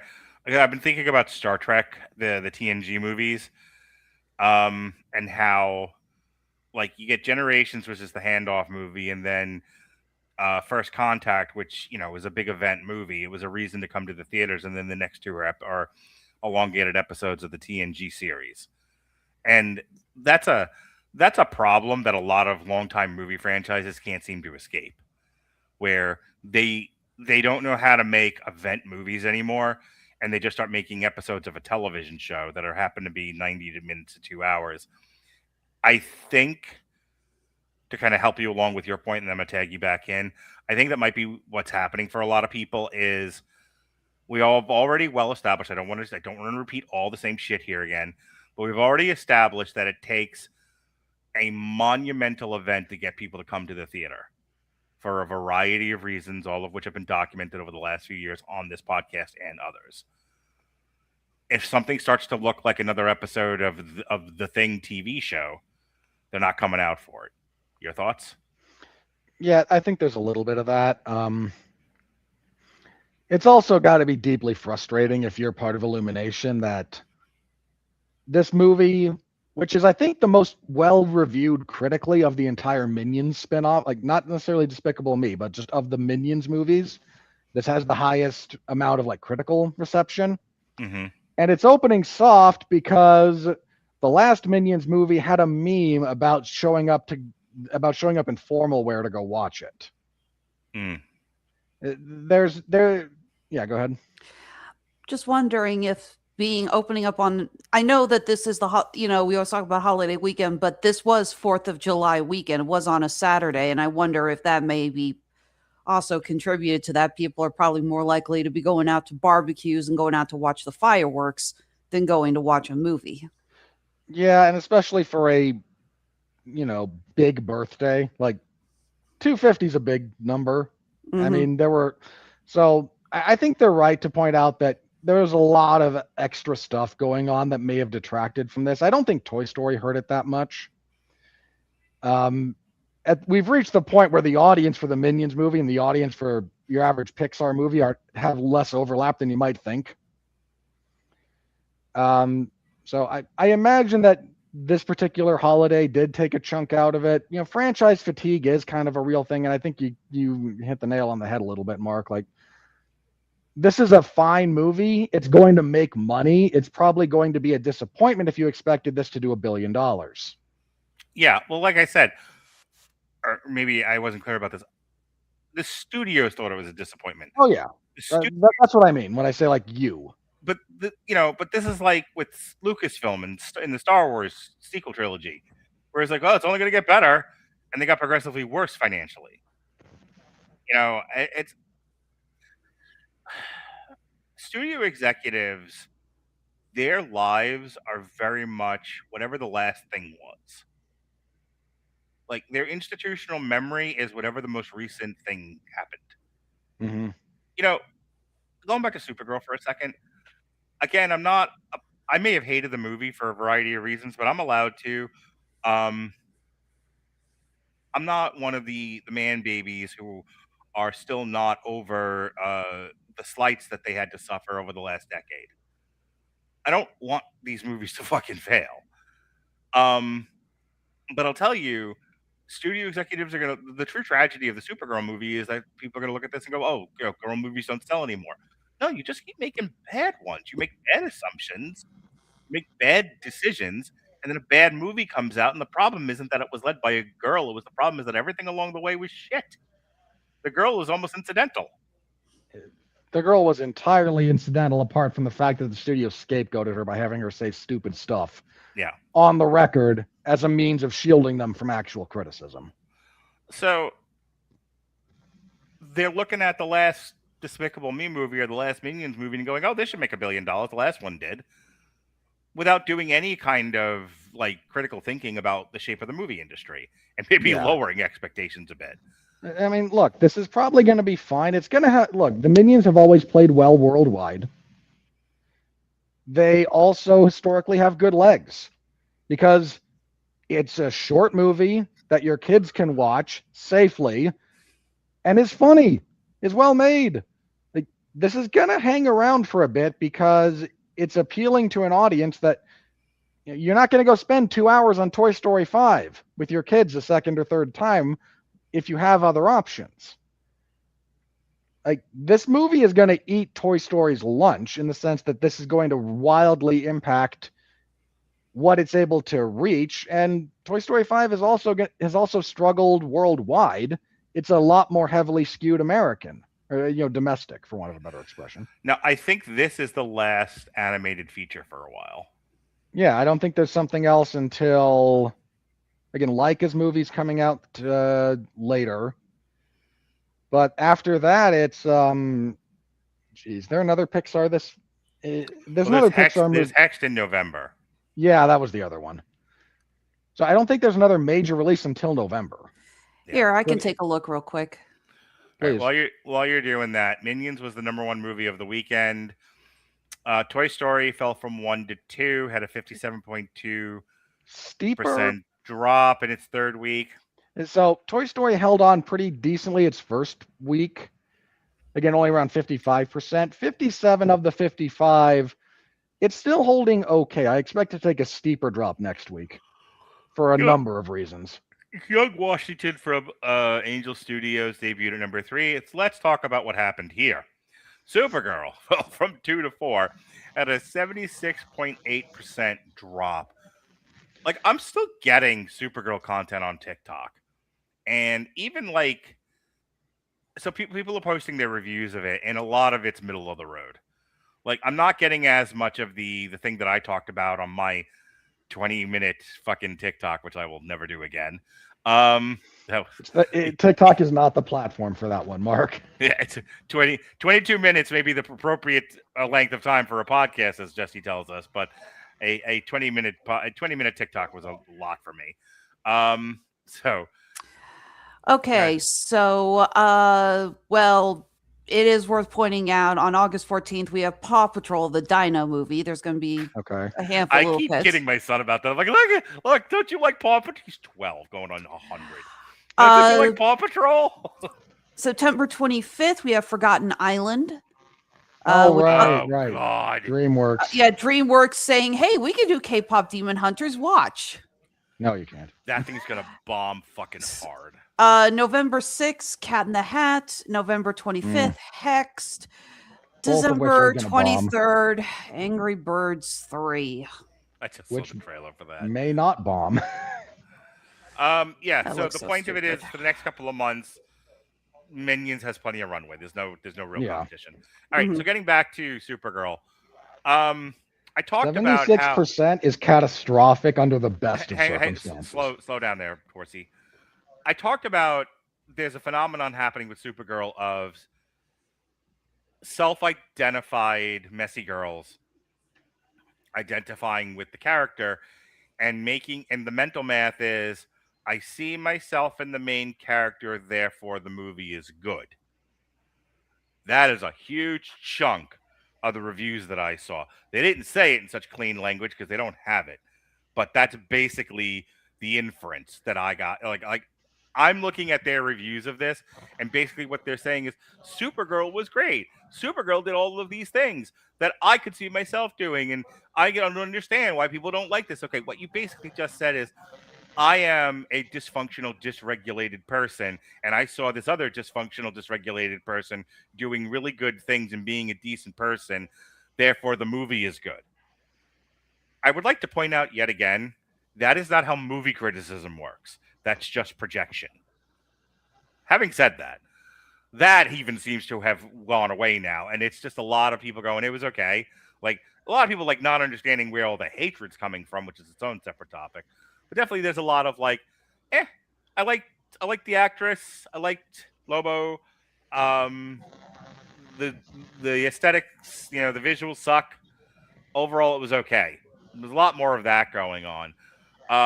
Having said that, yeah, now I'll tag you back in, Robert. An almost 80% drop. This movie is dead. Dead as Kelsey's nuts. DED, dead. If James Gunn weren't already actively shooting Man of Tomorrow, they would have drug him out behind the barn and shot him. Yeah. Like, this... James Gunn, I am not going to kill him as a director here. Because I think he has his place as a director. He has his limitations, sure. Who doesn't? What James Gunn has massively failed at here is being a studio head, because that's what. So Alexis is doing the kill me face. So Alexis, pay attention to what Robert just said and stay with us. He's not saying he's a bad director. No, I'm not upset about you guys talking about James Gunn being done, although that does depress me. It's a case of, well, the positivity was nice while it lasted, and back to square one. It's not negativity. It's just we're doing the news, and the news is not good. Hang on. Okay, Alexis, you're gonna sit here and try to sell me on the idea of an 80% drop in your second week is not bad news for the people in charge of making these movies, whoever they are. No, did I say that? No, I know it's bad news. I'll consider it a miracle if Gunn manages to stay in charge, but it doesn't change the fact that I was really hoping that things would go better, and this is depressing. I was really hoping we'd just skip the news. Like, the Minions was great! Yay! Not Rotten Tomatoes. Like, skip this entire segment. Yeah, so... sorry, Speedy, we can't. It's the news. I know, and I'm allowed to say, oh, fuck me, I wish things were better. Sure. Look, James Gunn has his place as a director. I'm... Wrong. He was the wrong... Look, I can tell you what happened. Guardians of the Galaxy was a really big hit, and that's all anyone remembers. That's it. Guardians of the Galaxy took an obscure property and made it... That happened, too, through good choice and the alchemical magic of movie making. Well, find the right director for the right property. It was a phase 2 movie in the middle of Marvel's like rise to fame. So it's got that. He happened to have taken, yes, an oddball comic and made it something palatable for the masses, which is, I don't take that away from him. He did a really good job with that. The problem is everyone's looking at that, including Alexis, I think, and like ignores everything else. Because again, the second movie and the third movie I don't think did as well as the first movie financially, number one. Number two, they were both made at like interesting times, because the second one, I believe, is part of phase 3. Yeah, the second one leads very closely into Infinity War. Right. So it's like good, bad, or indifferent, good made more money, made less money, nobody really notices because it's caught up in the big wave of everything good happening at Marvel. So throw all that out. Right? He gets himself in trouble with Twitter because he has a weird sense of humor. He gets fired. And then they let him come back and do the third one in the middle of, it's like the only Marvel movie that's like halfway decent at the time. It's like that and Multiverse of Madness are the only ones that kind of sparked and Multiverse of Madness also burned the fan base so badly that they still haven't recovered. So my point is, if you just look at those isolated movies, remember 2 minutes ago when I said a lot of studio executives have like poor institutional memory? So he's getting the benefit of Marvel being on the rise without anyone giving a real critical look at what he's doing. They're just going, oh, his movies are doing well enough, and they're a part of this other thing that's doing really, really well, and it's about to make $2 billion. I guess he's okay. And then he got himself fired because he's a schmuck. And then he gets the Suicide Squad, which comes out during COVID. So critics are like, your movie is doing terrible. It's tanking. You can't really hold that to me. It's day and date on HBO Max. It's in the middle of COVID. We're going to, so again, nobody critically looks at that and looks at his style of filmmaking or anything else. He just gets forgiven. And he comes back into Guardians of the Galaxy 3, and everyone's fucking like, we're so happy you made a better movie than Black Widow and the Eternals and Shang-Chi. It's like, oh, thank God, you're back. And it's all of that I just said, that he ends up with the keys to DC. Who at this point, they're looking around going, is anyone good at making superhero movies? Anyone? As everyone runs screaming from this genre because it's been handled so poorly. Yeah, and I think James Gunn can be a good director. I really do. I'm not here to kill him for his style or his predilections. I have movies of his that I enjoy. I have movies of his that I don't. I take those as they come. As a sort of studio head over this whole project, he has failed miserably. But the thing, he was never the best. I know Alexis's counter argument to this is, but like, he's a comic book guy and he has made good movies and he seems to understand the comic books that are given to him. No argument there. I was going to say his comic book shows have actually been incredibly successful. Sure.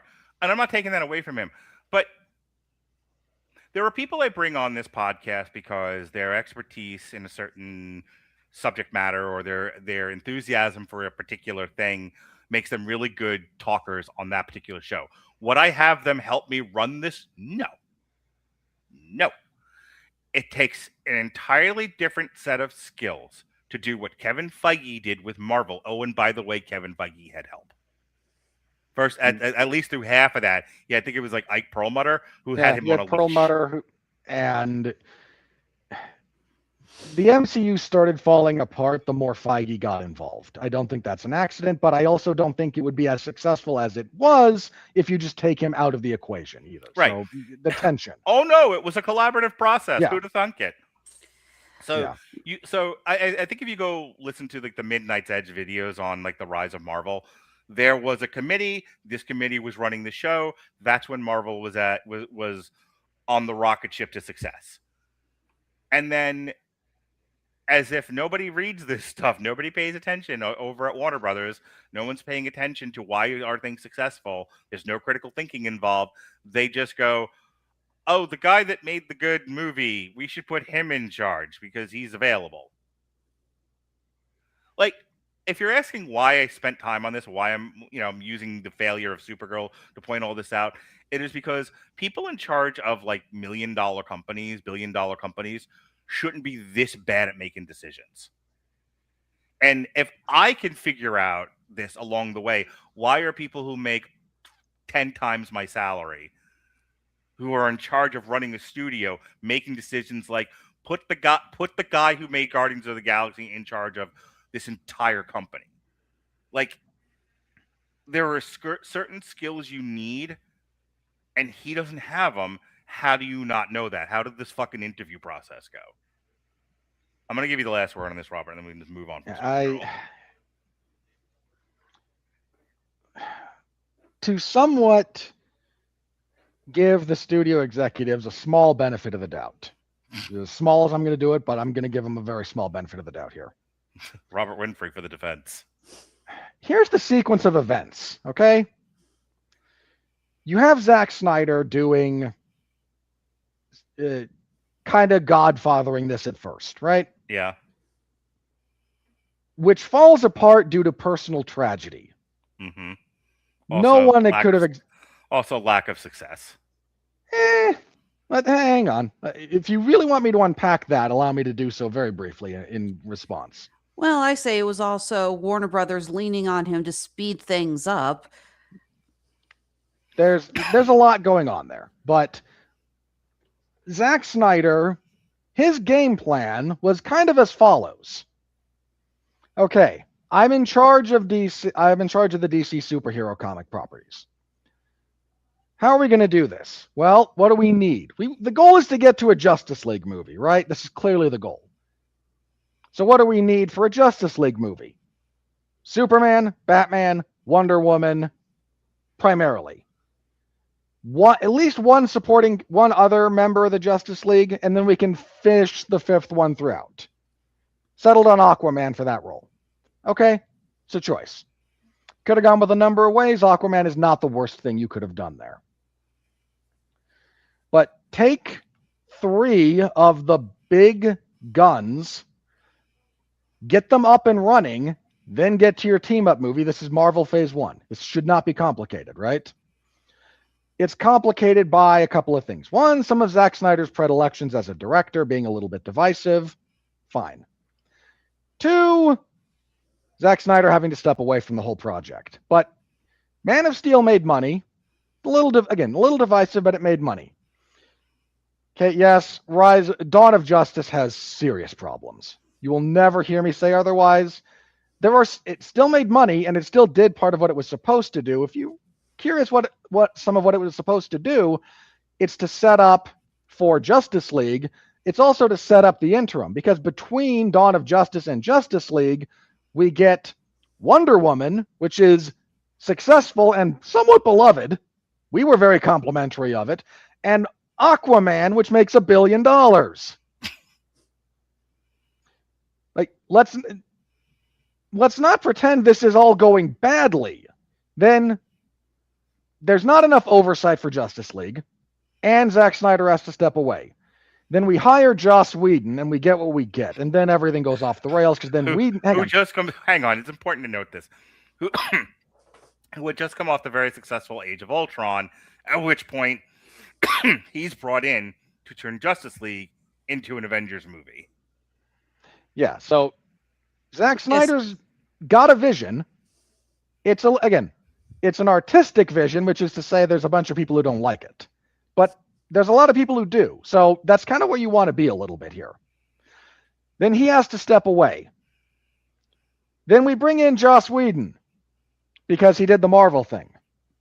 Okay. So he's going to be in charge of godfathering this now. And then, 6 weeks later, Joss Whedon is a terrible human being. So now Joss Whedon's out. Now what do we do? So we had one guy, and now we're dealing with a almost cult of online people who really want us to bring back the other guy who doesn't want to come back. So what do we do? Well, we got a couple of movies in the pipeline. Let's just see what happens. We're doing a Flash movie. We got a sequel to Aquaman, which made $1 billion. We got a sequel to Wonder Woman, which made a lot of money and was very well received. We got 2 Shazam movies. Yeah, and we got a Shazam sequel. And the first Shazam was fairly well received. So let's try to get sequels going while we figure out what we're going to do. And then it's just bomb after bomb after bomb. And some of this was for... and my favorite thing, an aborted corporate takeover by The Rock. And hang on. And this is the last thing here is, okay, we need someone to shepherd this. And, all right, well, Patty Jenkins is going to did Wonder Woman, and it was well received. Let's do a sequel. Everybody hates it. Crap. Well, let's do an Aquaman sequel. Boy, does that suck out loud. The Flash might save us, right? James Gunn says it's the best superhero movie he's ever seen. No. Then Ezra Miller goes off the deep end, and the movie itself is hot garbage. In all fairness to the Aquaman sequel, part of that problem was also the frantic editing trying to save face after the Johnny Depp Amber Heard debacle. And I do think it is worth pointing out that there has been a lot of bad luck that has really screwed over these franchises. Mm-hmm. Not only Zack Snyder's daughter, but if you look over at the Marvel side, the loss of Chadwick Boseman and the charges against Jonathan Major, both of which were linchpins of what Marvel had planned going forward. So there is a lot to say. It's like they did have some plans, and a handful of things happened that no one could have predicted, and and now you have 2 studios desperately trying to cling to their original plans and salvage what they can. So, yeah, like then all the sequels to the movies that Warner Brothers had made fail. Then The Rock shows up, and The Rock still has cachet at this point. I'm still convinced that we can blame The Rock for Shazam Fury of the Gods failing. I said this on the review. I said, I am convinced they wrote a script featuring Shazam and the Marvel family going up against Black Adam. Then Dwayne Johnson gets on his fucking apple crate and says, no, I want to be the good guy. And they said, well, okay, here, it's like any page with Black Adam on it, rip, because everything in that movie that does not have to deal with the villains is actually pretty good. It's clear they just threw in these characters who were never in the comics at all. These were brand new characters. You even brought up they're not even correctly named according to the Greek mythology. They're not. And just tried to staple in these new pages to save that movie. Yeah, so that falls apart. Then The Rock shows up, and again, he's got some cachet. He's like, look, Black Adam does really well. Let me handle this. I'm not just a pretty face. I actually have my own production company. I kind of know a little bit about what I'm doing. Let me take over. Black Adam bombs, at which point they say, no, sorry, Mr. The Rock, you will not be taking over you won't be taking over the DC thing. And at that point, James Gunn actually looks like a reasonable choice. Okay. He's not, because again, if you look at what James Gunn has done as the creative head, he has done I can't quite say the opposite. He has not done what you should be doing in the position of shepherding the whole thing. Hang on one second. But this is the point. There's two things I want to say, then we got to move on. And I'm building on what you said there. Marvel had a committee that guided it almost the entirety of the way to Endgame. That committee dissipated, and Kevin Feige was kind of left unbridled. And we got what we got with phases 4 and 5. And now we're into the Great Reset. That will be Avengers Doomsday. Where Doctor Doom will apparently have no history with Reed Richards. Moving on. We'll talk about it in November. So you bring the torch. I'll bring the pitchfork. Here's the thing. What DC and Warner Brothers didn't seem to understand was it was the committee that was responsible for how well Marvel did and how it was able to stay on track. Zack Snyder was never the right guy. Creatively, he can make a really fine movie. People see. Check out my TikTok that put me over 100,000. People seem to really like Watchmen. Boy, did I tap a well there. Is he the guy that has to sit down and make critical decisions about how to launch movies, how to market movies, and what order these should be done in? No, he's not. Is James Gunn that guy? No, he's not. And if you're like, what was the point of all of this? A Superman movie can absorb over a decade's worth of bad decisions and poor leadership. Supergirl can't. Supergirl was never going to make money. There was a small chance that maybe they can reproduce the success of Barbie, but it was like 5%. Less than that. I'm being generous. 0.5%. You missed a decimal place there. You're exceptionally negative. But at this point, we just laid out a decade of poor decisions. Not one did you get right. At no point in the shepherdship of DC on film, from Man of Steel to Aquaman 2, were any good decisions made. Very few. Whether they had some successes, I would not say they were good decisions. You can say some of it was bad luck, sure, but generally speaking, you can survive bad luck with good decision making. That's why I'm saying there wasn't much here. And that stuff affects people. Now you throw in everything else, and that also suppresses viewership. My point is, like, you can't have run a company this poorly, have this much shit on it, then throw something out like Supergirl and say, voila, lobster, and expect people to respond appropriately. This is a case study in how that doesn't happen. You can't keep chumming the water with shit and expect to catch anything. It doesn't happen. And people can sit here and be like, but Supergirl was good, but Supergirl, it doesn't matter. It doesn't matter if a small portion of you actually identify with this stupid chick and see yourself up there and think that makes a good movie. It doesn't matter. You're talking about an audience of millions and millions of people, and that takes building good decisions, takes trust. You have to build something. Something the reason why I wanted to talk about this was something I've been on about a lot lately is everybody thinks you can just instantly create success. No, success comes from building things. You know, I don't want to go off on a long tangent here, but you know, you look at like the Hulk Hogan era of wrestling, you realize that was like a 2 to 3 year build. Wrestling, you know, and some halfway decent decisions had to have been made in order to get to WrestleMania and like the whole, you know, first wave of WWF success.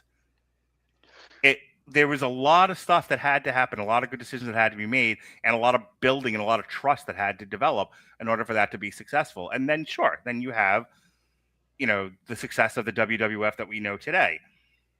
But, you know, and Pat and I spent some time talking about this a couple of years ago. It starts 2 to 3 years prior to WrestleMania. Robert, I'm going to give you the last word, and then we'll move on from Supergirl. Yeah, look, I'm not here to knock James Gunn's artistic predilections as such, but when the first things you decide to do with the DC pantheon once you get a hold of it are the Superman movie was a mandate, not a choice on his part. When you do Supergirl and you've decided that the next things you're going to do are a Green Lantern series that's a Taylor Sheridan knockoff, it looks like. And you want to make a Mr. Terrific series to complement Peacemaker and Creature Commandos. I'm not saying there's no place for exploring these characters. There is. Clearly there is. I'm saying if I'm in charge of the DC pantheon and I have to make movies that are going to make money and generate momentum and rebuild trust, Superman, Batman, Wonder Woman, pick Flash or Green Lantern as your fourth and build to a Justice League movie. Yes, it's formulaic. I'm aware. Like, if you want to build this thing, you can't be the 4-year-old gluing popsicle sticks together. You have to actually understand architecture.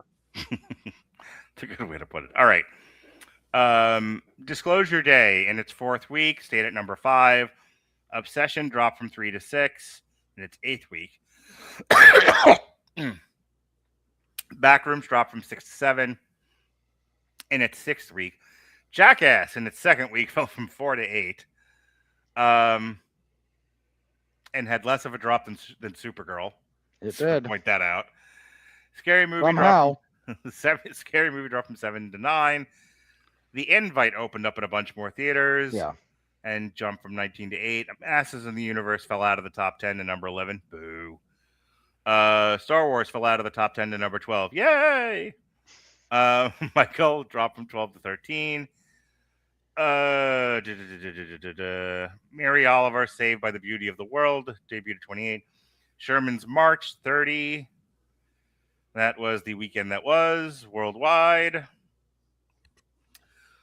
Okay, so let's just go ahead and toast Universal as being the only studio that's probably going to be even remotely financially successful this year. No, Michael's doing really well.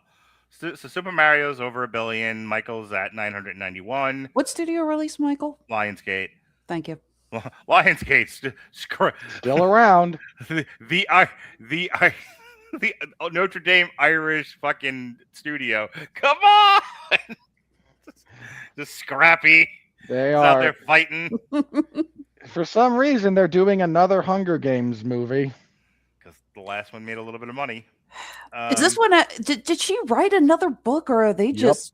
Yep. I was good. Yeah, as long as she keeps writing.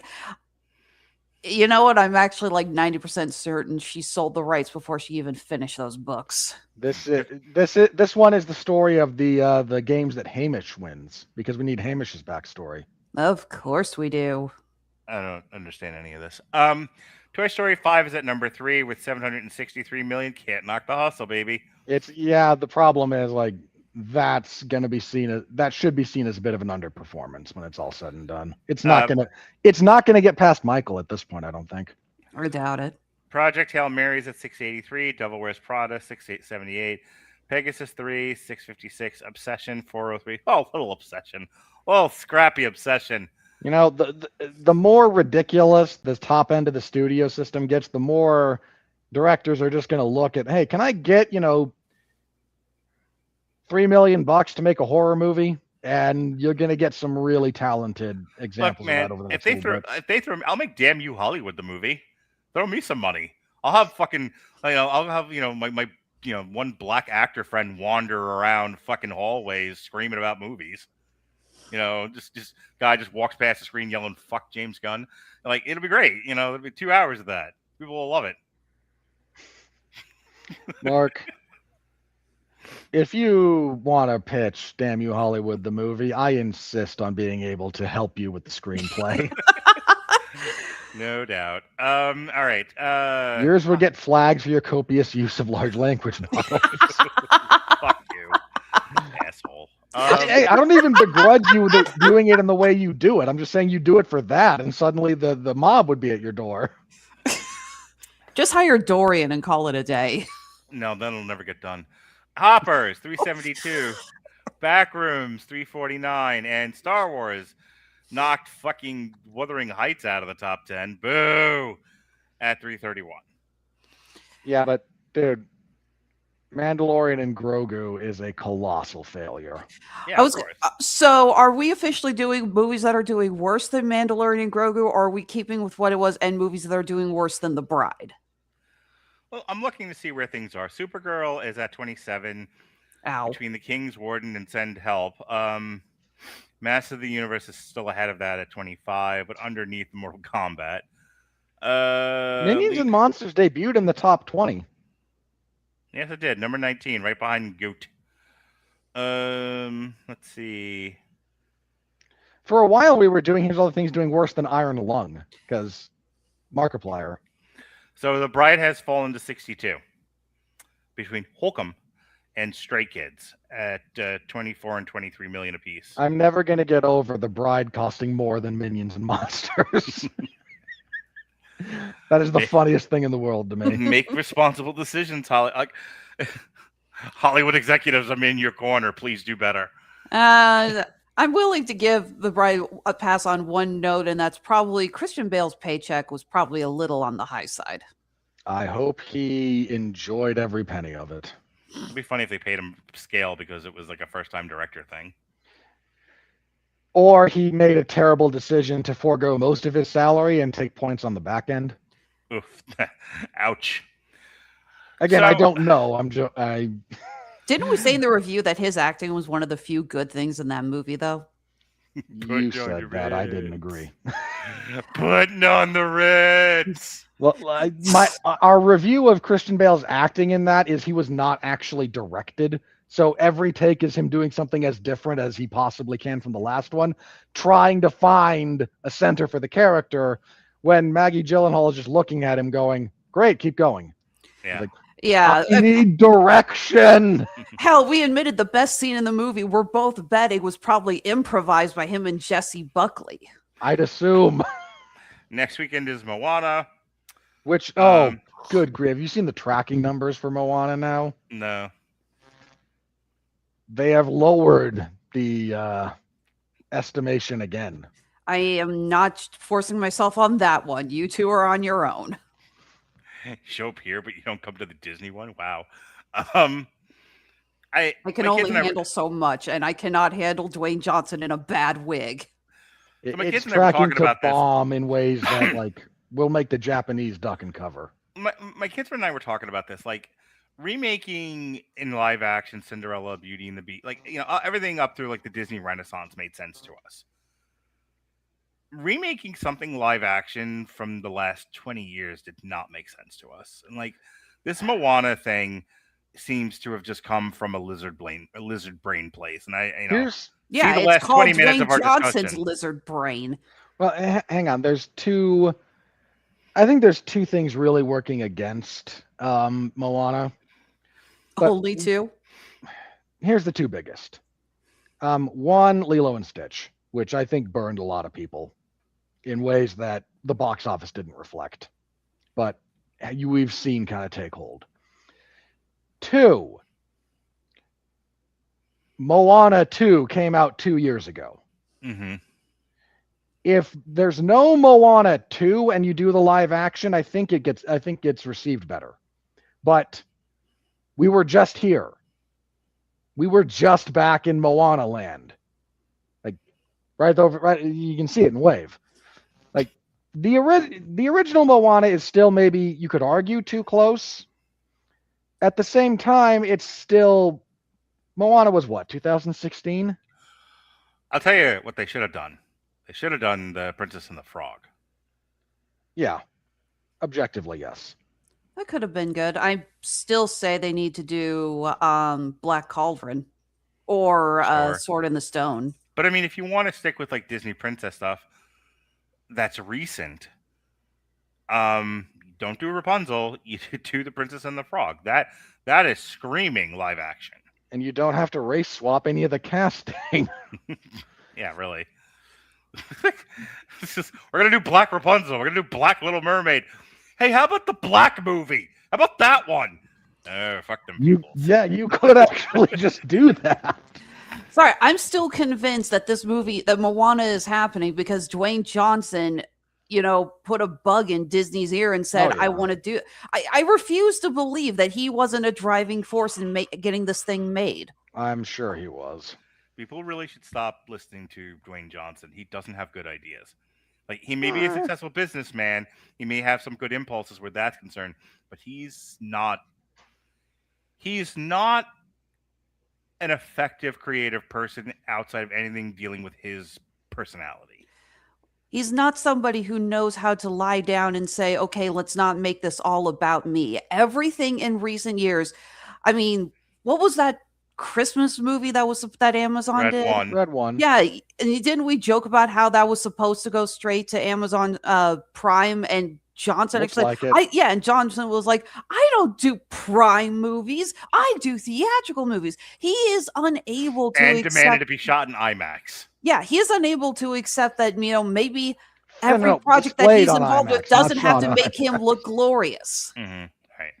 For the sake of time, and then after Moana is The Odyssey, and then something else would have come out the next weekend, but we're gonna do. Oh, did you see, just briefly on The Odyssey? Did you see Lupita Nyong'o just stick her foot in her mouth during the? I've heard about it, but I'm interview trying to stay segments? away from all of the angry boys. Look, all the angry boys are already making all their videos about Elliot Page and about Lupita Nyong'o, and I'm just I'm trying to stay out of. I'm trying to get out of the headspace I was in for Thunderbolts. Okay, I appreciate that, and let me just. It shouldn't be this hard to not say something as stupid as what she said. What did she say? She was asked, if you could ask Homer, the great poet, one question, what would it be? And she said, I'd tell him to write more stories from a women's perspective. I don't know why she decided to try and one-up Rachel Zegler. So, did anyone see Matt Damon promoting The Odyssey on Jimmy Kimmel? Because that was actually really good. Look, there's the fact that there's just some people attached to this movie who are bound and determined to try and shoot it in the foot is beyond me. It's going to be fine when it's all said and done. Like, I'm fairly certain of that. I'm going to be critical where I think it deserves to be criticized when I see the actual movie. But also, by the way, whoever's in charge of this, your big world tour press event, how do you have 0 appearances in Greece? No, seriously, did you guys see Matt Damon's appearance on Jimmy Kimmel? He literally Trojan horsed his way in. It was hilarious. No, I don't.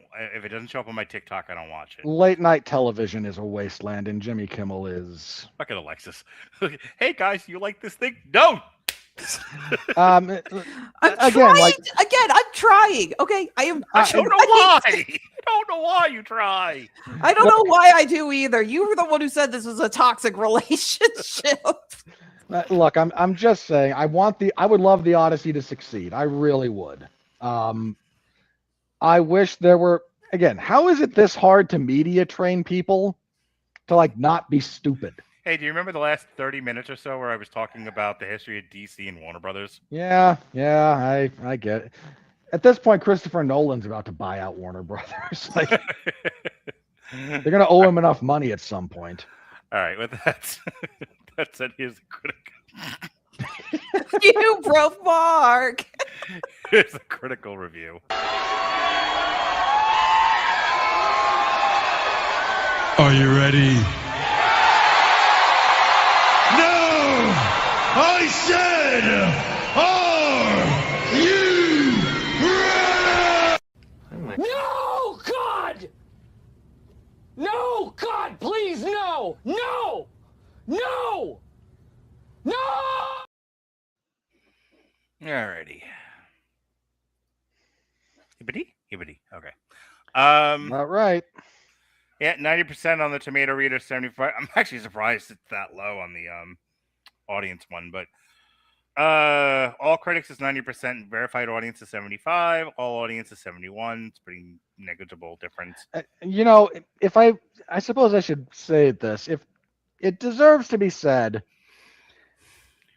if you're not super well versed in film history, some of these jokes are not going to land. Like there may be a bit of a barrier to entry to the comedy, to elements of the comedy that needs to be acknowledged. The Minions bring their penchant for mayhem to Hollywood history in this affectionate and charming send-up of movie-making magic, turning out the franchise's most roundly enjoyable entry yet. Yeah, I think and the audience says, balancing cuteness and chaos to hilarious slapstick effect, Minions and monsters prove that the more minions, the merrier. Yeah, I'm wondering if a lot of like the hoi polloi didn't get it.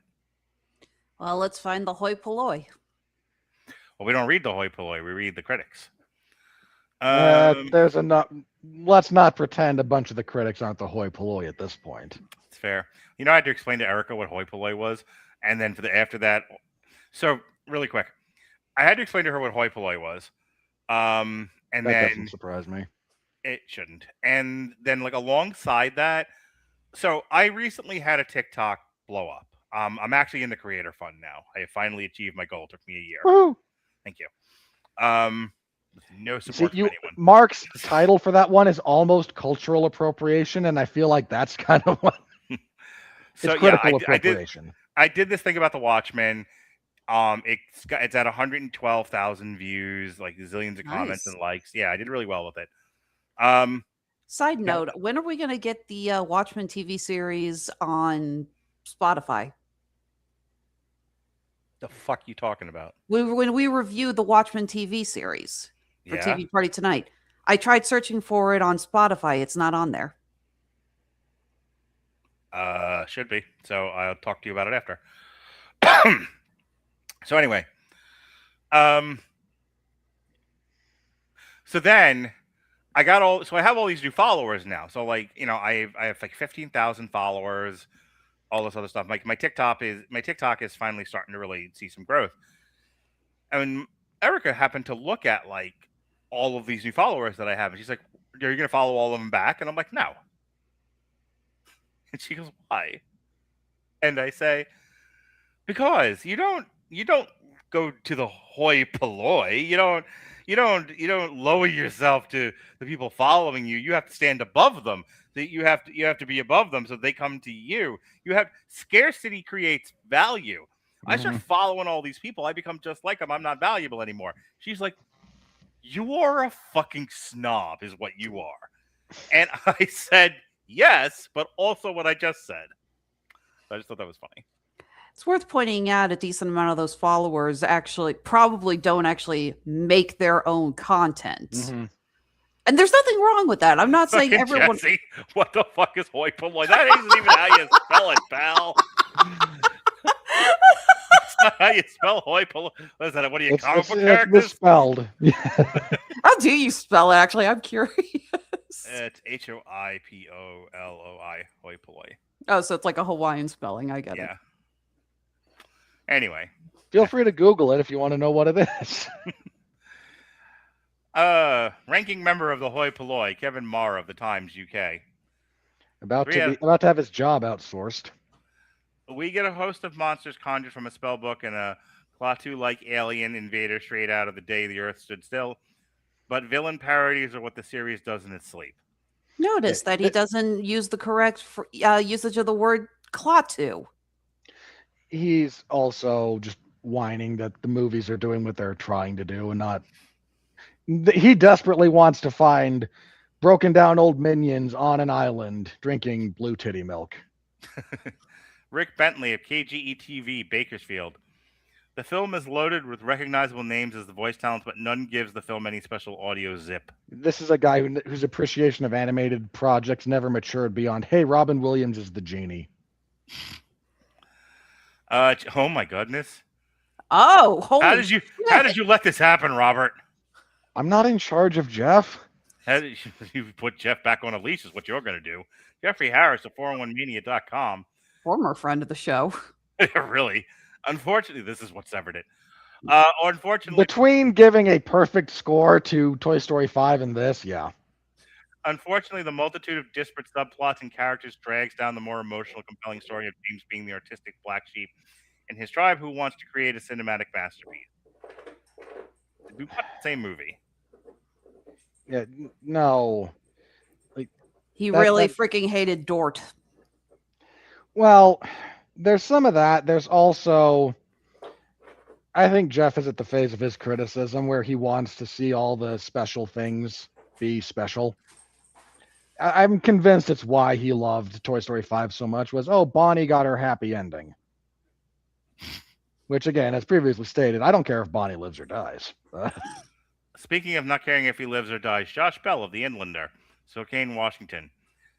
The minions remain uniquely annoying, but Coffin's good-natured affection for vintage Hollywood shines through in this movie's best moments. You have to be a special kind of dead inside to think the minions are just annoying.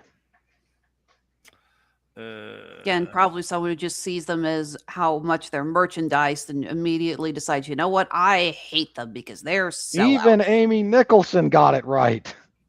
Amy Nicholson of the Los Angeles Times. I'll admit, I snorted the first time I saw a TikTok of teens gussied up in suits to see a Minions movie. But after watching Minions and Monsters make nods to Metropolis and Casablanca, I understand. Yeah, this movie really does speak to the critical class of people. Mark Djuskic of Mark Reviews Movies. Two separate plots interrupt and overtake this movie-inspired merriment. Oof. No, they don't. Does he not understand how subplots work? Did The Empire Strikes Back confuse him? Probably. Hey, where's everyone going? You're supposed to stay together. Frank Swiatek of One Guy's Opinion starts out with a clever first act that will appeal especially to movie buffs before getting bogged down in familiar anarchic action and some rather dull new characters. Who's dull? He's talking about Dort. Yeah. The spin-off franchise is still the work of talented filmmakers trying to distract us from realizing that we're just watching a mercenary exercise in corporate brand extension. Yeah, see, you are too irony poisoned to see this as what it actually is. The living embodiment of Smack My Bitch Up, Carla Hay. Sweet Jesus, Mark. Hey, at least you didn't attach me to her this time. The former ex-Mrs. Robert Winfrey. You just had to tempt him. Carla Hay of Culture Mix. This messy, annoying, and sexist. Oh, goodness. Heavens to Betsy. Oh, no, wait, we poke fun at the suffragettes briefly. Like, so does Mary Poppins. Get over yourself. I was going to say, poked fun? That wasn't poking. It was acknowledging that this takes place during the suffragette Again, movement. there's slight poking of... To anyone this sensitive, the slightest of poking of fun becomes horribly sexist. Animated sequel sidelines or makes villains out of female characters and has very underdeveloped new characters. The chase fight scenes are sloppy and predictable. The chief monster villains arrive too late in the Makes story. villains out of female characters? Who? I'm sorry. Are we supposed to be furious that the blob monster is named Irene? I'm guessing, yes. And women in the culture, hey, you should talk to her about this, Robert. In the culture, hey, Carla Hay world, women are never supposed to be bad guys. I'm not allowed to communicate except via my lawyer, but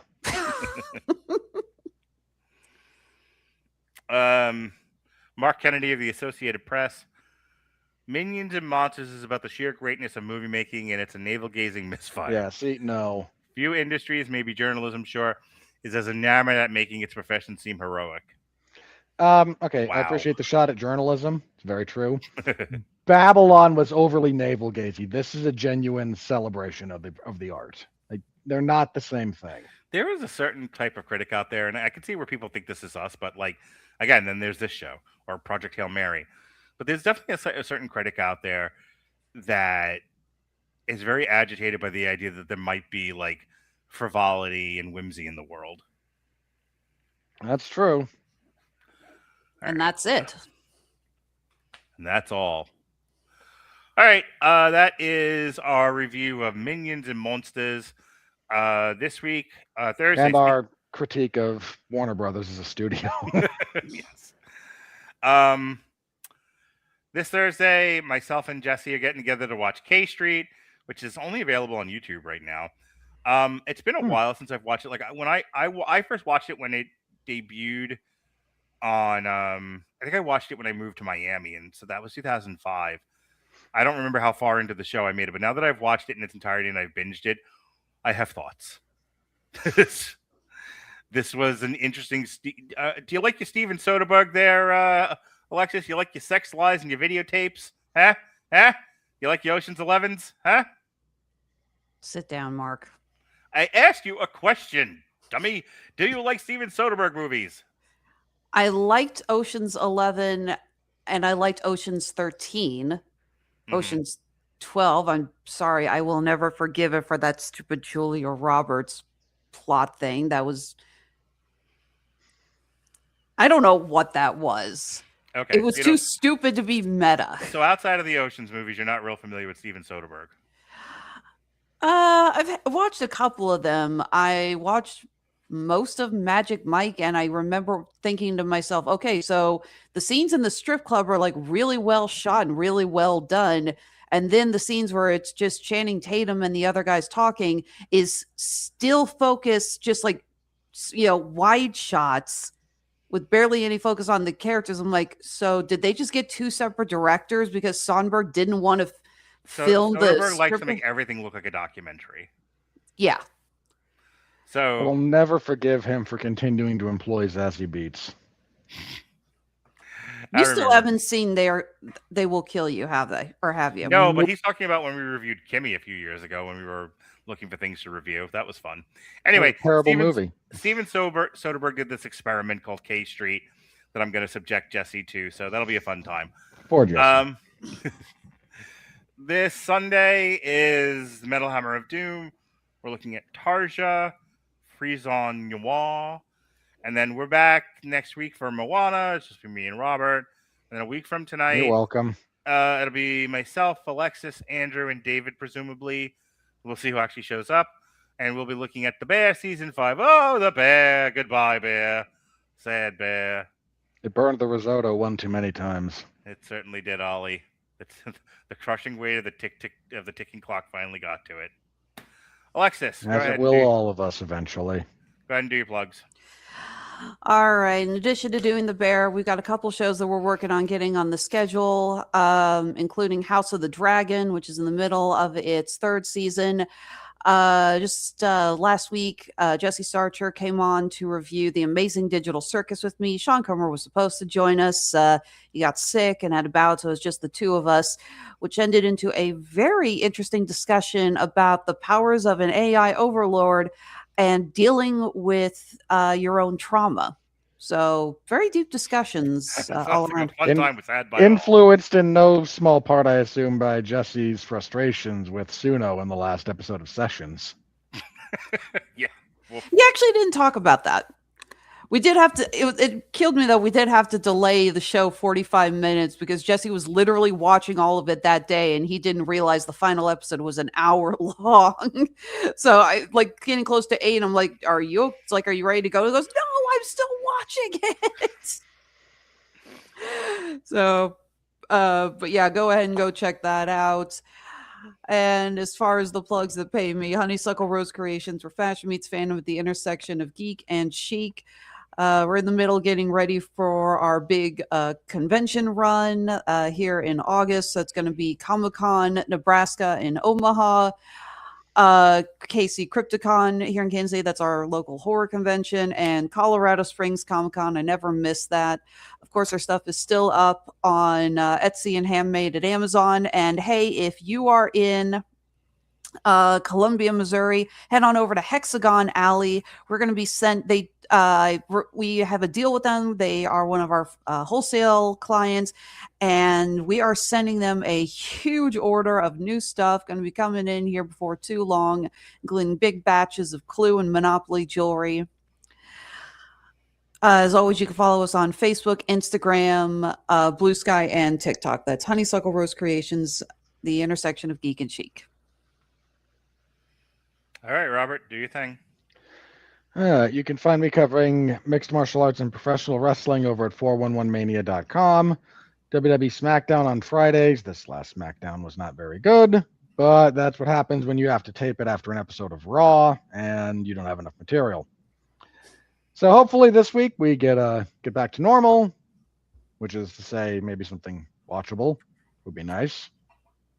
Looking squarely at you, WWE. Help me here. I want to be nicer to your product. You don't make it easy. Saturday will be UFC 329. This is the return of Conor McGregor. He is having a rematch with Max Holloway. And it's still about 50-50 if he actually makes it to the cage, because that's where we are. I'm taking my kids to go. Jonas wanted to do Medieval Times once this summer before he goes back to school. So I decided to do it Saturday, and then I didn't realize until after I'd done it that that the Conor McGregor fight was also Saturday. So thankfully I picked the 5 o'clock show. So I should get home just the main card. Main card's going to start at like 10, right? Double check, but you should be able to find that information out. Okay. No, the main card won't start at 10. The main card's like the main card's like hang on, the main card's like 5 fights long. Yeah, but didn't like the old pay-per-views used to start at 10 o'clock Eastern Standard? Hang on. Main card will start at 9. Oh, how so? So if you want a full preview, you can check out the 411 Ground and Pound MMA podcast over on the 411 Wrestling and Entertainment YouTube page. That's where I do that. We have a full preview of that card. Tune in for any and all of that. And then I will be covering it Saturday. And yeah, back here next week for Moana, where we will try to reassure you that the Rock with the bad wig isn't real and can't hurt you. Good luck with that. Mark, you and I it was so nice to have a movie we could just be positive about today, because next week, sandwiched between a couple of good old-fashioned, what's the phrase you like to use? That's just I can't remember. You use so many. I was gonna say, like, what do you want? You got to narrow it down. He's got a whole freaking encyclopedia. We're gonna put it on our shit kickers and kick some shit. That's what we're gonna do. There we go. Sandwiched between two instances of that, we had this little gem. So we're all very grateful for that, just as we are grateful for you tuning in and listening to us ramble live after the fact, whenever, doesn't matter. We're very grateful for you also. Thank you very much. All right. For Robert Winfrey, for Alexis Hana, This has been our review of Minions and Movies. Minions and Movies. There's another title. That's what it should have been called. Minions and Movies. Be well, be safe, and behave.